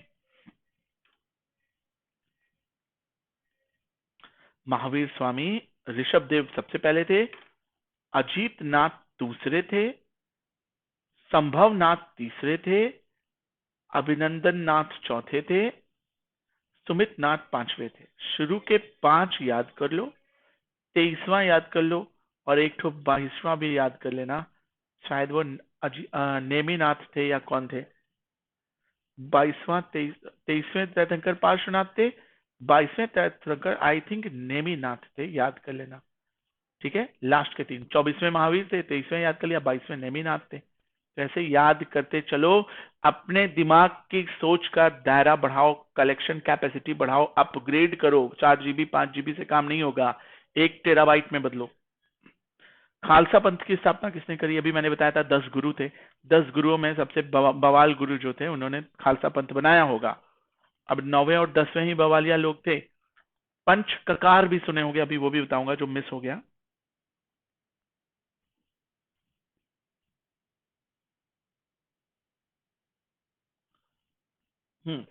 तो राइट आंसर होगा इसका गुरु गोविंद सिंह, 10वें गुरु थे, ठीक है। 1699 में गुरु गोविंद सिंह ने किया क्या, वैसाखी के फेस्टिवल पर क्या किया, खालसा पंथ की स्थापना करी। वाहे गुरु दीजी खालसा, वाहे गुरु दी की फतेह। लंगर पंगत वगैरह चलाते थे ये, ठीक है। याद रखिएगा, खालसा का मतलब होता है to be pure, to be clear, to be free from. है बात समझ। अरेबिक पर्शियन वर्ड है, मैक लियोड ने इसको बताया कि खालसा एक अरेबिक वर्ड है, पर्शियन वर्ड है। इसका मतलब होता है to be pure, to be clear, to be freedom. Guru Tegh बहादुर जो थे, ये 9वें गुरु थे, मैंने बताया था। याद रखिएगा, इन्हीं के पंच ककार होते हैं कच्छा, कि एक पंजाबी को कच्छा पहनना है, एक पंजाबी को पगड़ी लगाते हुए केश रखना है, केश को संवारने के लिए एक कंघा रखना होगा, एक सलाई टाइप का छोटा सा आता है, कड़ा पहनना होगा हाथों में, लोहे का मजबूत धांसू खतरनाक कड़ा, और हर एक पंजाबी को कटार रखना होगा। तो यही जो है पंच ककार के नाम से फेमस हुआ। हर एक पंजाबी की ये 5 निशानियां हैं।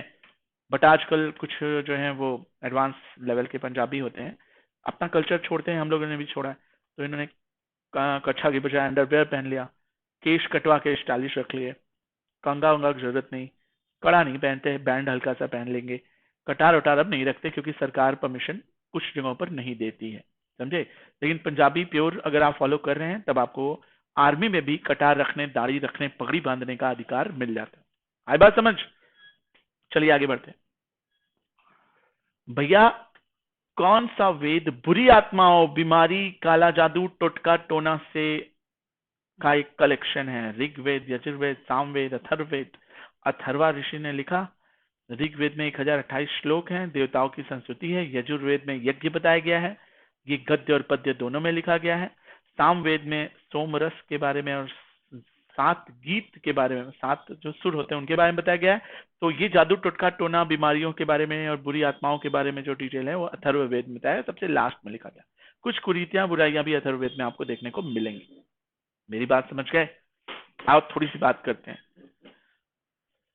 7 संगीत, 7 सुर, शायद ही आप लोग जानते होंगे, उसके नाम मैं वो बताना चाहूंगा कि सामवेद में 7 सुर थे जिसको हम सारे गामा कहते हैं। इसका फुल फॉर्म देख लो, सारे गामा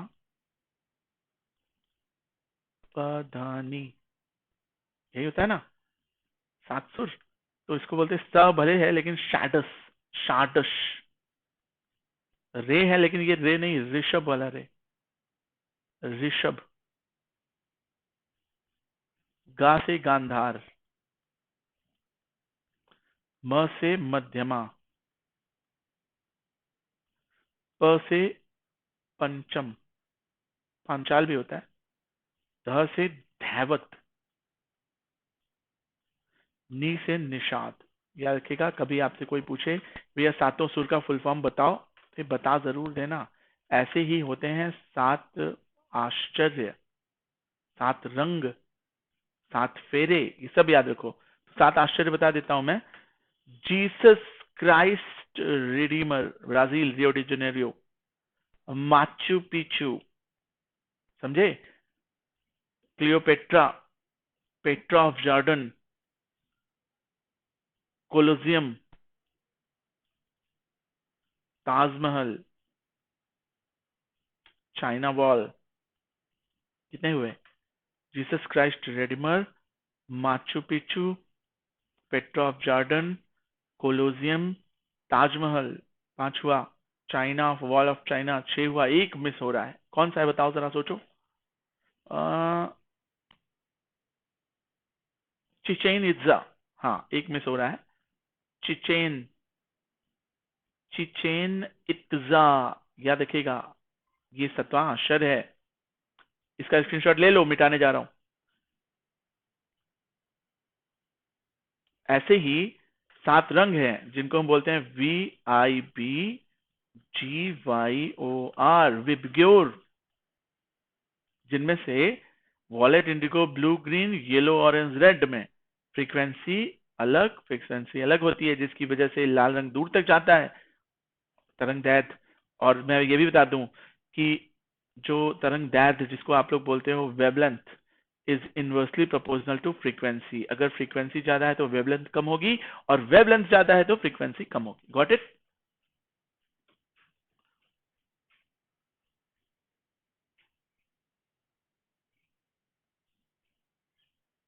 चलते रहो, सुनते रहो, अरे नॉलेज का भंडार है, सुनते चलो। और सुनो, याद रखना, ये जो खोज करी थी इसको स्कैटरिंग ऑफ लाइट कहा जाता है। इस स्कैटरिंग ऑफ लाइट किसने खोजा था? तो बताएंगे CV रमन। इसी को रमन इफेक्ट भी कहा जाता है। इसके लिए इनको 1930 में नोबेल प्राइज मिला था। याद रखिएगा, 28 फरवरी को 1928 में इन्होंने, सीवी रमन ने ये खोज करी थी। इसीलिए 28 फरवरी को, हर 28 फरवरी को साइंस डे के रूप में मनाते हैं, समझे। 28 फरवरी celebrated as a science day. और एक साइंस एक्सप्रेस चलती है, पूरी ट्रेन जिसमें एक तरफ से घुसो और पूरी विश्व की नॉलेज लेकर किनारे से निकल जाओ। साइंस एक्सप्रेस इस समय पता चलना करना कहाँ खड़ी है। वैसे बनारस में 28 फरवरी को पिछले साल खड़ी थी, जहां तक मुझे याद है। उसमें उल्का पिंड एंड एवरीथिंग डिटेल दिया था। तो 28 फरवरी साइंस डे के रूप में हम मनाते हैं। याद रखना क्यों, क्योंकि ये कारण 7 सुर हो गए, 7 रंग हो गए, 7 आश्चर्य हो गए। मैं आप लोग बता दूं, आप लोग की शादी उदी होगी ना, तो 7 फेरे पता पहले से किए रहो। 7 फेरे में 7 कसम जो खाई जाती है उसको नोट कर लो, और शादी करने से पहले देख लेना कि ये टर्म्स एंड कंडीशंस फुलफिल कर सकते हो, ईएमआई टाइम पर भर सकते हो, तब शादी करना, ठीक है। चले आगे बढ़ते हैं। खैर वॉट एवर, बुरी आत्माएं अथर्ववेद में है, याद रखेंगे। अथर्ववेद अथर्वा ऋषि ने लिखी थी, समझे। आइए बढ़ेंगे। सांची का महान स्तूप किसने बनवाया, जो कि मध्य प्रदेश में है, ठीक है। और भी चीजें एडिशनल बताऊंगा अभी। बताइए, सांची का महान स्तूप मध्य प्रदेश में, अशोक, बिंदुसार, चंद्रगुप्त या हर्षवर्धन। हर्षवर्धन नहीं होगा, बिंदुसार बौद्ध धर्म से संबंधित थे, अशोक थे, चंद्रगुप्त। सोच कर बताओ किस पर टिक लगाओगे, सब लोग सोचो मन में, कमेंट करना।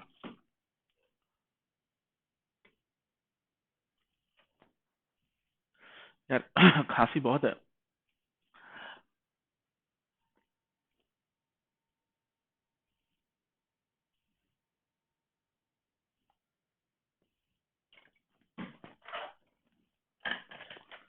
हाँ, तो what is the right answer? The right answer should be, बताएंगे कि बिंदुसार। बिंदुसार ने ही सांची का स्तूप, सॉरी अशोक ने, अशोक ने ही सांची का स्तूप बनवाया था। सब जानते हो अशोक ज्यादा वो उससे थे। तो सांची के स्तूप के साथ साथ कुछ और चीजें जानो। सांची का स्तूप पहली चीज कि मध्य प्रदेश में है। इसके अलावा रेलिक्स ऑफ द बुद्धा के बारे में सुनो, मैं बता देता हूँ। बहुत इंपॉर्टेंट फैक्चुअल पॉइंट है। जब गौतम बुद्ध मरे तो उनके रेलिक्स, बचे हुए अंश को 8 जगहों पर दफना दिया, ठीक है। 8 जगहों पर जो बनाया वो स्तूप बनाया, अलग अलग नाम दिया गया, धमेक स्तूप, चौखंडी स्तूप, समझे, सांची का स्तूप, ऐसे करके 8 जगहों पर स्तूप बनाएंगे। तो ये आपका आज होमवर्क है कि वो 8 जगह याद कर जाओ। अब स्तूप के अंदर होता क्या है, जैसे हम पिरामिड के नीचे ममीज को ममीफाई करके रख देते हैं, जब गौतम बुद्ध मर गए तो इनके अंशों को, हड्डियों को, इनके जलाने के बाद कुछ अंश बचता है ना, दांत बचते हैं, टखना बचता है, सीने का कुछ पार्ट बचता है, तो अलग अलग पार्ट को अलग अलग जगहों पर दफना दिया गया। तो अगर हम पूछें कि स्तूप के अंदर कुछ है, तो बताएंगे हाँ, ममीफाइड किया हुआ बुद्ध जी के रेलिक्स पड़े हुए हैं, समझ गए। जैसे सांची का स्तूप है मध्य प्रदेश में, ऐसे ही धमेख का स्तूप है हमारे बनारस सारनाथ में। यहाँ पर दांत हैं उनके, गौतम बुद्ध के दांत के ऊपर पूरा एक वो स्तूप बना दिया गया, उसी को धमेक स्तूप कहते हैं। दांत क्यों है? क्योंकि यहीं पर सबसे पहले इन्होंने अपना धर्म चक्र प्रवर्तन दिया था। मेरी बात समझ आई? उपदेश दिया था दांत से, मुंह से, इसीलिए यहाँ पर है। अलग अलग जगहों पर 8 जगहों पर है। तो याद रखना, धमेक स्तूप या किसी भी स्तूप के अंदर कुछ नहीं है, कुछ है। अब उसको तोड़कर खोद कर नहीं देखना, बस सिंबॉलिक रूप में याद रखो कि है। अब दांत बचा होगा या नहीं बचा होगा पता नहीं, उस समय के टेक्नोलॉजिकली मसाले काम करते थे कि नहीं, लेकिन सिंबॉलिक रूप में वहां पर दांत है। ऐसी 8 बॉडी को अलग अलग जगहों पर स्तूप बनाया गया। 8 के नाम याद करना आपकी जिम्मेदारी। नेक्स्ट।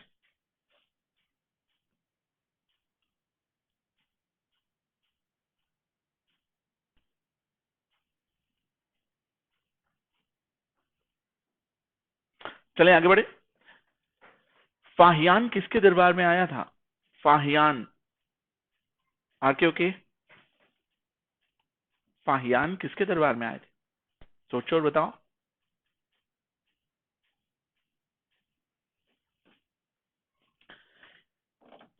तो बताएंगे कि भैया फाहियान जो थे, ये चंद्रगुप्त द्वितीय के समय में भारत आए थे। कहां से? चाइना से। चाइनीज ट्रैवलर थे। चंद्रगुप्त द्वितीय को चंद्रगुप्त विक्रमादित्य की उपाधि कहा जाता है। पहले विक्रमादित्य थे, ऐसे 14 विक्रमादित्य हुए। 14वां विक्रमादित्य हेमू था, व्यापारी था गुजरात का। हेमू ही था, हिंदू था, समझे? ऐसे याद रख लो। उसने एक किताब लिखी थी फो को की। अगर हम पूछे कि फाहियान ने कोई किताब लिखी तो फ से फाहियान, फ से फो, फाहियान की किताब है, तो हाँ फाहियान की, फोकी, फोको की। ऐसे याद रखोगे तो याद रहेगा, एक कॉम्बिनेशन बना दिया। तो सिंपल सी बात है, फाहियान चंद्रगुप्त द्वितीय के समय में भारत आए थे। नेक्स्ट क्वेश्चन, तराइन का पहला युद्ध कब लड़ा गया? सबसे इंपॉर्टेंट चीज मैं बता दूं, होमवर्क में इसको नोट कर लो, लिख लो। तराइन का तीसरा युद्ध भी हुआ है, गूगल करोगे तो दिखाएगा। कोई नहीं जानता तराइन का तीसरा युद्ध कब हुआ है, बट मैं बोल रहा हूं हुआ है, तो याद रखना। तराइन का प्रथम युद्ध कब लड़ा गया है? 91 में कि 92 में कि 94 में कि 1215 में? तो मैं बता दूं, पृथ्वीराज चौहान, जिनको राय पिथौरा भी कहा जाता है, इनको पृथ्वी तृतीय भी कहा जाता है, पृथ्वी तृतीय से पहला युद्ध लड़े, गोरी हार गए, तुरंत एक साल बाद सेना बना के फिर आए। इस समय राय पिथौरा जीतने की खुशी में लिप्त थे। दोबारा गोरी एक साल में हार कर वापस आया, बिल्डअप किया और जीत गया। उसी को पानीपत का द्वितीय युद्ध कहा, सॉरी तराइन का द्वितीय युद्ध कहा गया। और पृथ्वीराज चौहान को बंदी बना दिया गया। उनके साम्राज्य को लेकर उनको कहा जाता है कि मुस्लिम बना दिया, और उनके सिक्के पर कुरान की आयतें खुदवाई। एक तरफ लक्ष्मी, दूसरी तरफ कुरान की आयतें, गोरी की क्वालिटी थी। आई बात समझ? याद रखना इतनी चीजें जो मैंने बताई। वैसे देखा जाए तो गोरी ने बाद में और लोगों को हराया, मेदिनी राय को, चंदावर के युद्ध में जयचंद को, समझे, और 2-3 लोगों को इसने बुरी तरह से हराया। आगे बढ़े। आगरा शहर की स्थापना 1504 में हुई थी, बाद में उसको राजधानी बना दिया गया था 1506 में। अफगानी साम्राज्य था, तुर्की नहीं था, सबसे पहला अफगानी साम्राज्य था। तो बताइए, सिकंदर लोदी, अकबर, फिरोज तुगलक या शाहजहां? मैं कह रहा हूं अफगानी। अकबर मंगोल थे, मंगोली तुर्क थे। फिरोज शाह तुगलक इलबरी तुर्क थे। शाहजहां तुर्क थे। लोदी पहला अफगान था। सूर्यवंश दूसरा अफगान शासन था। 2 अफगान शासन भारत में हुए, समझ गए? तीसरा अहमद शाह अब्दाली भी था, लेकिन वो शासन नहीं करा, लूटपाट करके चला गया। Got it everybody?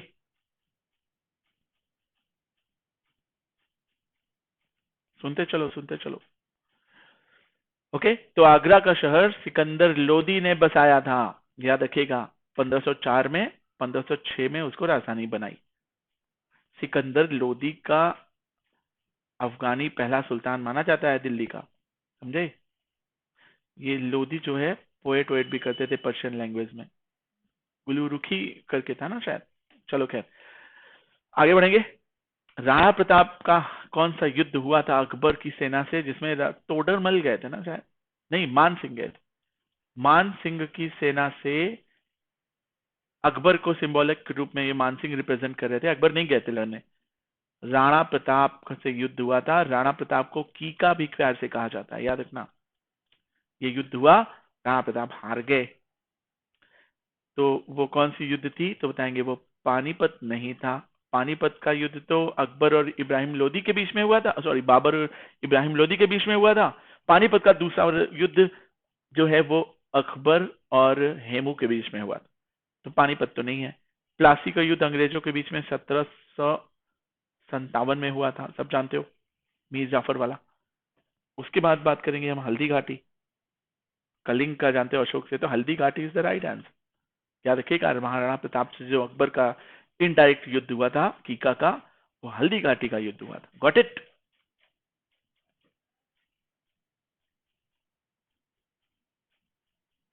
याद रखिएगा, 18 जून 1576 को, इसी समय में उन्होंने तीर्थ यात्रा कर भी हटाया था शायद, समझे?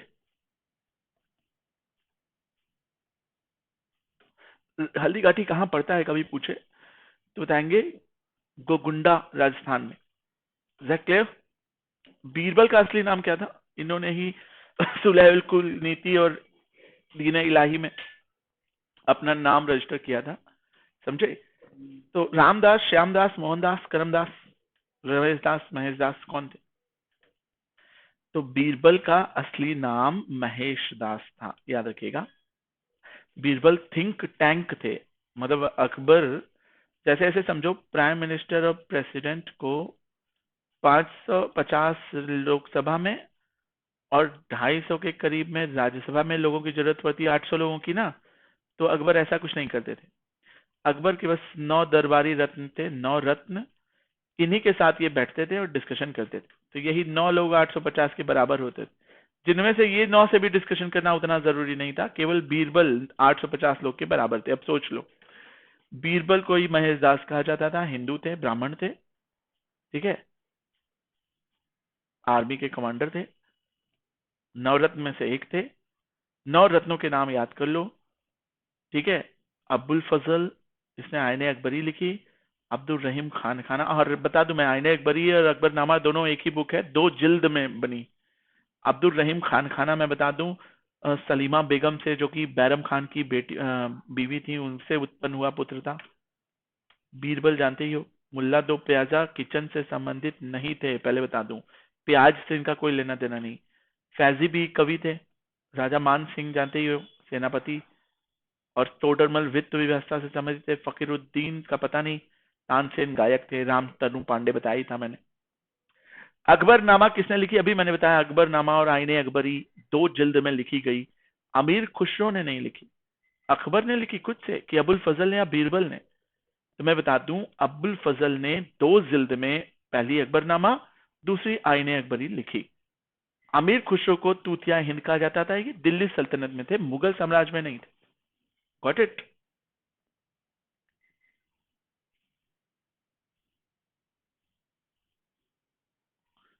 आगे बढ़े।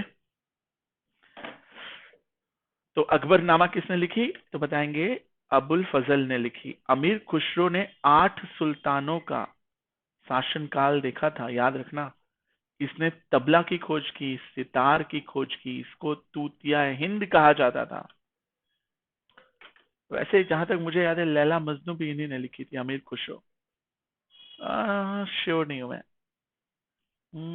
बट पढ़ लेना जरूर, ठीक है। अमीर खुसरो ने शायद लैला मजनू लिखी थी, पढ़ लेना एक बार।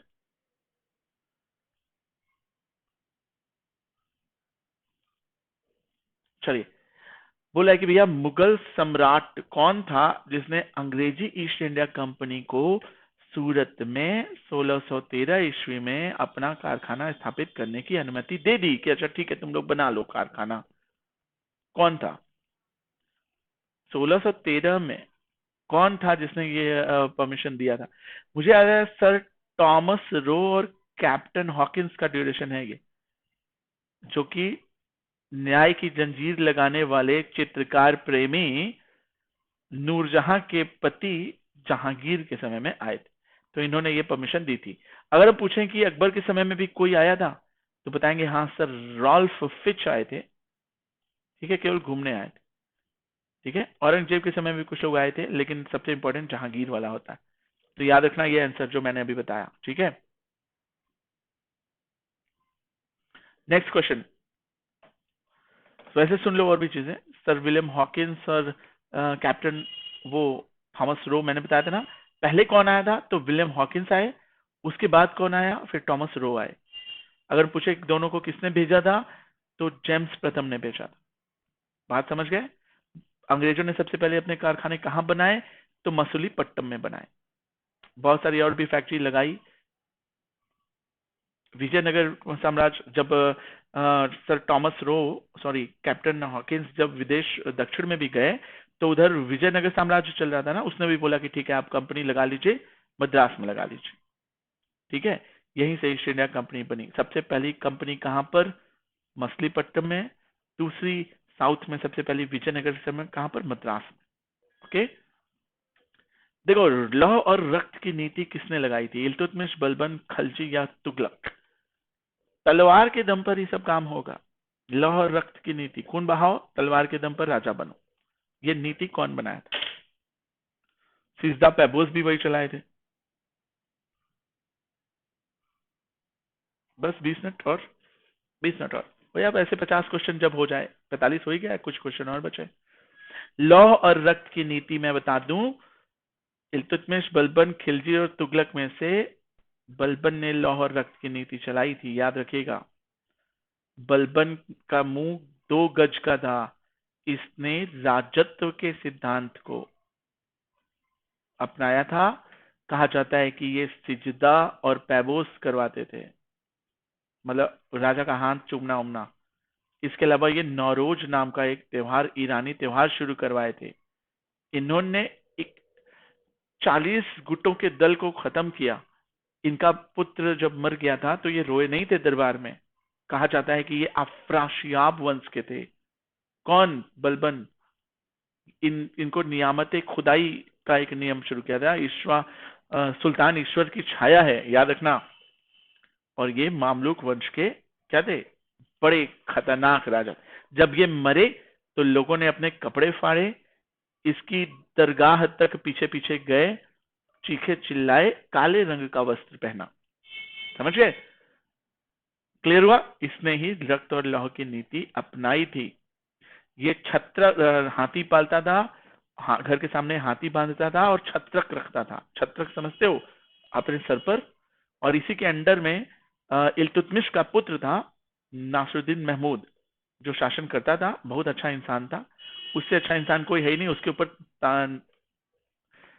वो नासरुद्दीन महमूद था ना, तबकाते नासरी लिखी गई।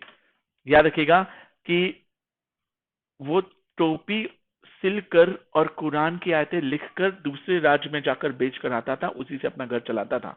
बलबन की बात नहीं कर रहा मैं नासरुद्दीन महमूद की बात कर रहा हूँ। ठीक है, ओके। और भी बहुत सारी चीजें थी बलबन के बारे में, कभी बताऊंगा। इल्तुतमिश के बारे में भी 2 लाइन सुन लो। इसने चांदी का टंका और तांबे का जीतल शुरू किया।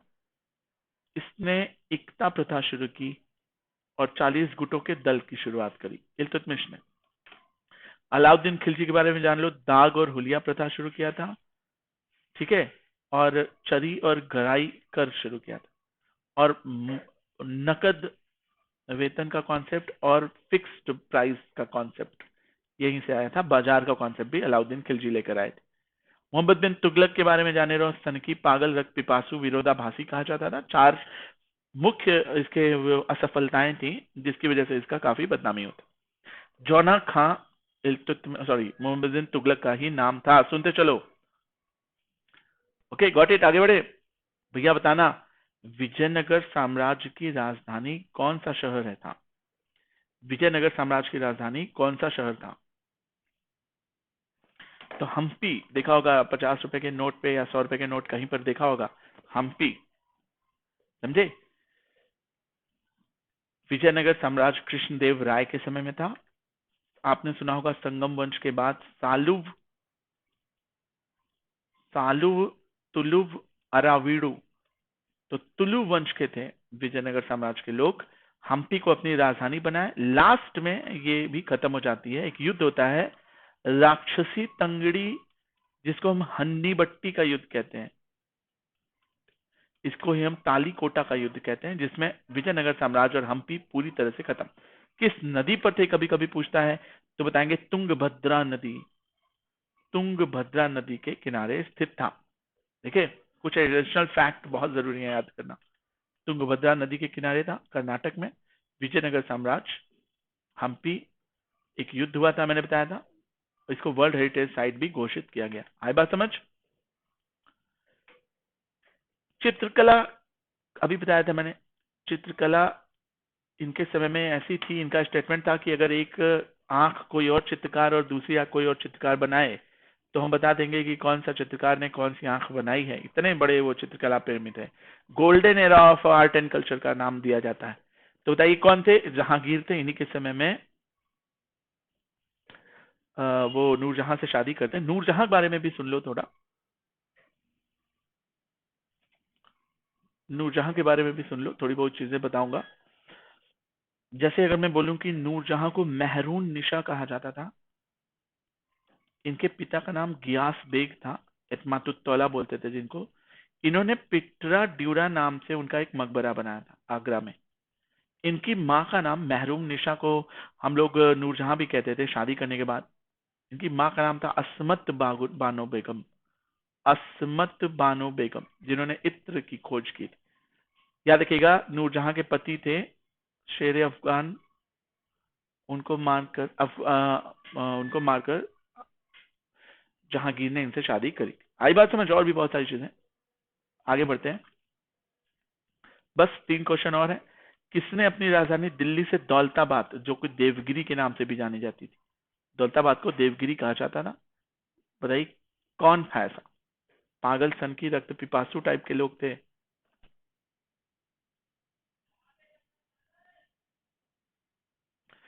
मराठाओं की कैपिटल कहाँ थी, ये देखना पड़ेगा यार।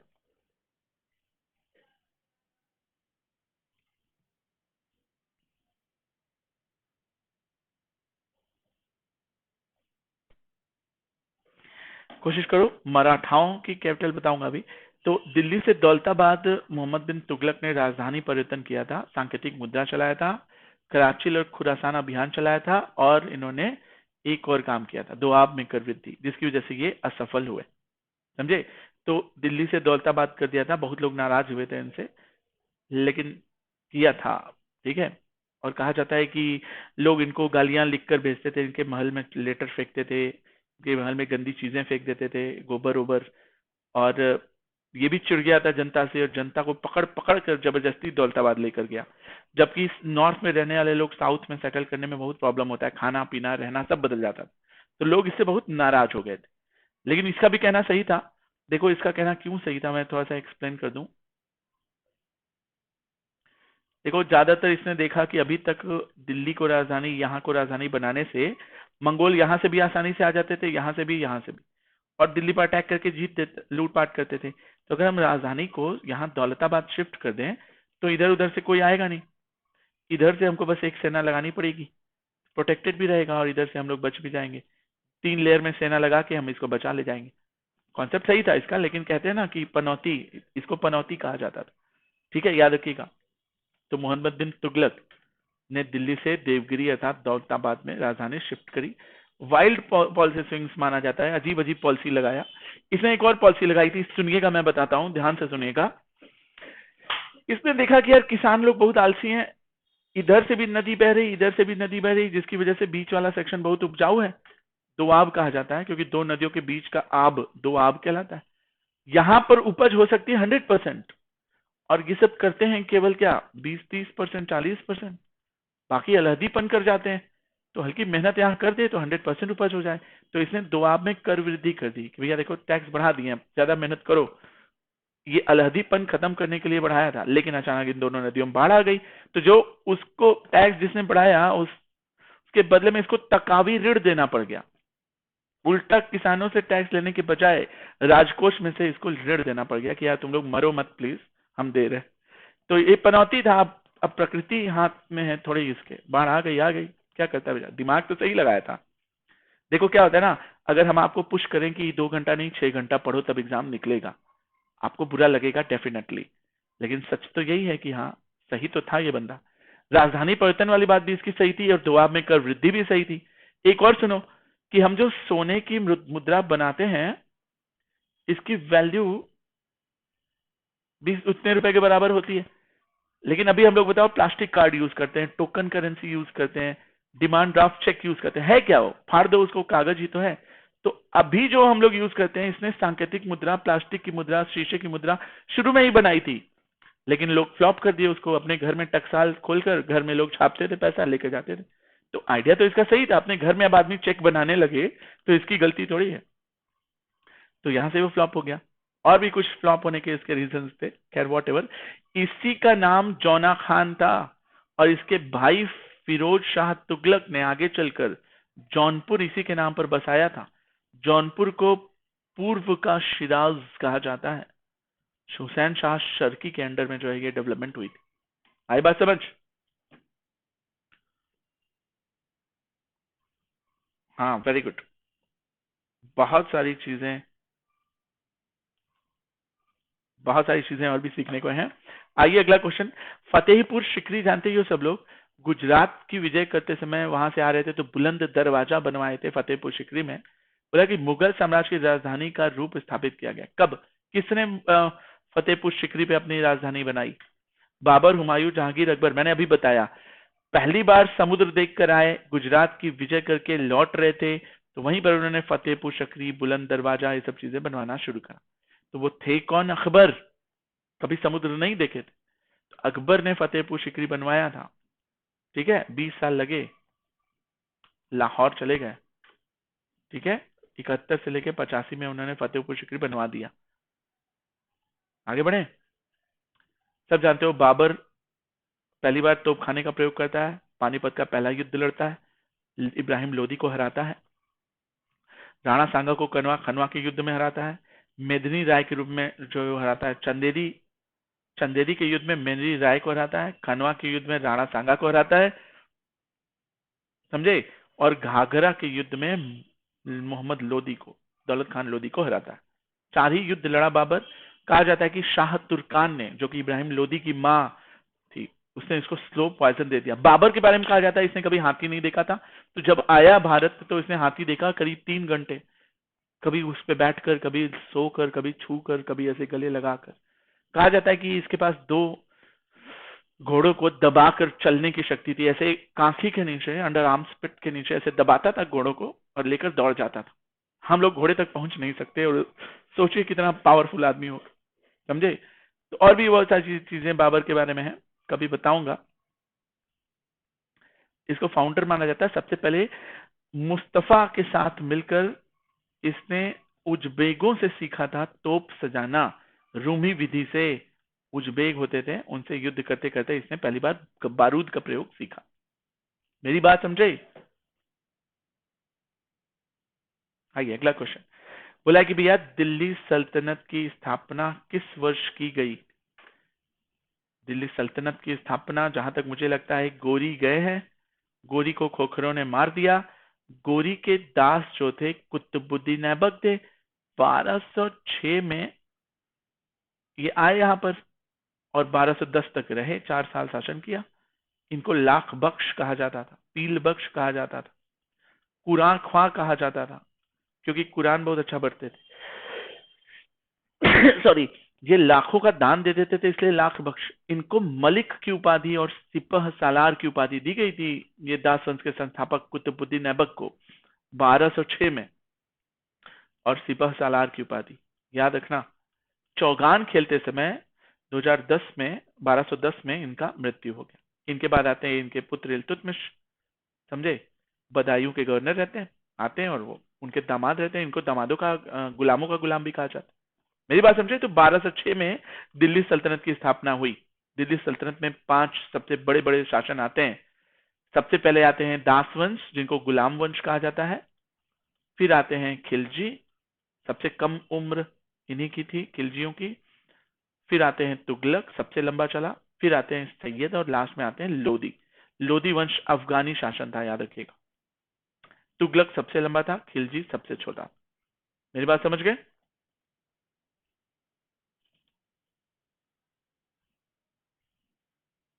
पोलो, हाँ, हॉर्स पोलो खेलते हुए उनकी डेथ हो गई थी। Everybody got it clearly. आगे बढ़े, देख लीजिए, याद रखिएगा। स्लेव डायनेस्टी, हाँ, कुतुबुद्दीन ऐबक के बारे में और बता दूं कि मोहम्मद गोरी का गुलाम था। इसी ने कुतुब मीनार की नींव डाली थी। 84 साल का बुड्ढा था। ठीक है। और हाँ, एक और चीज बता दूं कि इसने कुतुब मीनार अपने नाम पर नहीं डाला था। कुतुबुद्दीन बख्तियार काकी एक सूफी संत थे, जिनके अंडर में ये बहुत उनको मानता था, उन्हीं के नाम पर उसने डाला। 2.5 दिन का झोपड़ा भी इसने बनवाया था अजमेर में। और इसने कुव्वतुल इस्लाम मस्जिद भी बनाया था। 2.5 दिन का झोपड़ा कहा जाता है, वो संस्कृत यूनिवर्सिटी थी, और कुव्वतुल इस्लाम मस्जिद एक मंदिर था। उसी को तोड़कर इन्होंने उसको पवित्र स्थान को यूज किया और फाइनली बना दिया। समझ गया मेरी बात। तो कुतुबुद्दीन बहुत अच्छा आदमी भी था, लाखों का दान दे दिया करता था। मैंने बताया ना, इसको पील बख्श, लाख बख्श भी कहा जाता था, कुरान ख्वान भी कहा जाता था। कभी भी ये गोरी के गद्दी पर नहीं बैठा, क्योंकि ये गोरी की इतनी रिस्पेक्ट करता था। और जब भी वो गोरी की गद्दी देखता था, अपने आपको सुल्तान की उपाधि नहीं दी, और लाहौर को राजधानी बनाया था, दिल्ली को नहीं। इसीलिए इसको वास्तविक संस्थापक नहीं कहा जाता। वास्तविक संस्थापक इल्तुतमिश थे, क्योंकि वो सुल्तान की उपाधि भी लिए, गद्दी पर भी बैठे, और राजधानी दिल्ली, लाहौर से दिल्ली स्थानांतरित कर दी। याद रखना जो चीजें बता रहा हूं, ठीक है।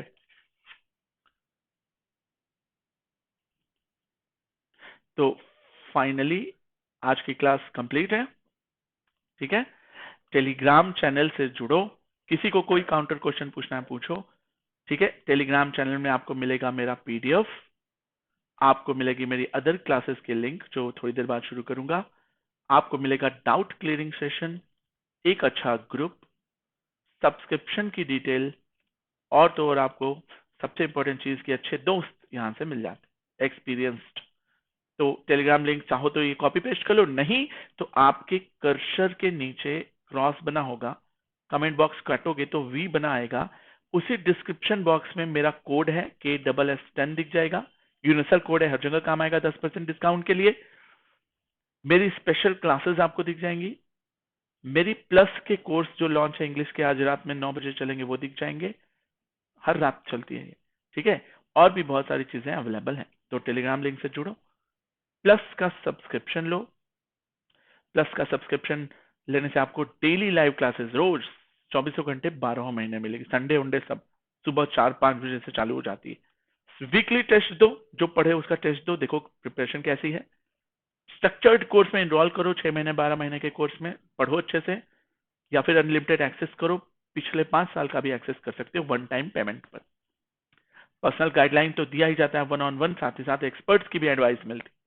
आपको टेस्ट लिया जाएगा, जो उसमें देखा जाएगा कि आपका कौन सा सेक्शन वीक है, साइंस वीक है, मैथ्स वीक है, इंग्लिश वीक है, क्या वीक है, उसके हिसाब से आपकी प्लानिंग करी जाएगी, आपका टाइम टेबल बनाया जाएगा कि आप जॉब करते हैं, आप कहीं पढ़ने का क्या टाइम टेबल बनाया जाए, इन सब चीजों को लेकर। तो बाई वीकली रिव्यू किया जाता है उसमें। अगर आप पूछें कि भैया स्टडी मटेरियल, तो हाँ बिल्कुल, टीचर्स के बनाए नोट्स आपको मिलेंगे और आप उससे पढ़ेंगे तो डेफिनेटली एक अच्छा नेमोनिक्स, एक अच्छा फ्लो चार्ट, एक माइंड मैप बनाया हुआ रहता है उनका, लिखा हुआ बहुत अच्छे से। तो अगर सब्सक्रिप्शन लेना चाहते हो तो अलग अलग लेवल का सब्सक्रिप्शन है, 1 महीने का, 3 महीने का, 6 महीने का, 12 महीने का, या कोड का स्क्रीनशॉट ले लो, अपने घर में किसी को दिलाना है या दोस्तों में किसी को दिलाना है, रिफर करना है, कर दो, 10% का उसको डिस्काउंट मिलेगा। कोड है KSS10, 10 का मतलब 10% डिस्काउंट। तभी प्रोसीड टू पे करना, बहुत से लोग भूल जाते हैं तो उनको लॉस हो जाता है। ज्यादातर रिकमेंडेशन रहती है 12 महीने या 24 महीने का खरीदो, क्योंकि 6 महीने में प्रिपरेशन नहीं होती। तो अगर 9680 का है कोड लगाओगे तो 8712 का ये दिखाई देगा, गॉट इट। या फिर 24 महीने का लोगे तो 14,000 समथिंग का है, वो 12,000 समथिंग का पड़ेगा, सीधे सीधे 1,500 से 2,000 का फायदा। मंथली देखो अगर पेमेंट तो 528, एक इवन छोटे बच्चे का ट्यूशन फीस भी नहीं होता, ये 2 साल पढ़ो आराम से एक्सपर्ट। अगर आप सीरियस का सब्सक्रिप्शन लेते हो तो आपको एफकैट और सीपीएफ तीनों मिल जाता, ठीक है। ओके ओके कर दूंगा, तो तीनों में से कोई भी एक लो, तीनों मिल जाएगा फ्री में, पढ़ो, तैयारी करो, लग जाओ, ये कोड याद कर लो, ठीक है, सबको बता दो ये कोड। आज की क्लास के लिए थैंक यू, सब्सक्राइब कर लो चैनल को, पीडीएफ डाउनलोड कर सकते हो, बेल आइकॉन दबा लो ताकि मेरी क्लासेस का आपको वो मिल जाए। चैनल अच्छा लगा तो लाइक करो, ग्रुप में शेयर करो, लोगों को बताओ कि कृष्णा सर डिटेल में चीजें लेकर चलते हैं, ठीक है। तो आज की क्लास के लिए बस करते हैं।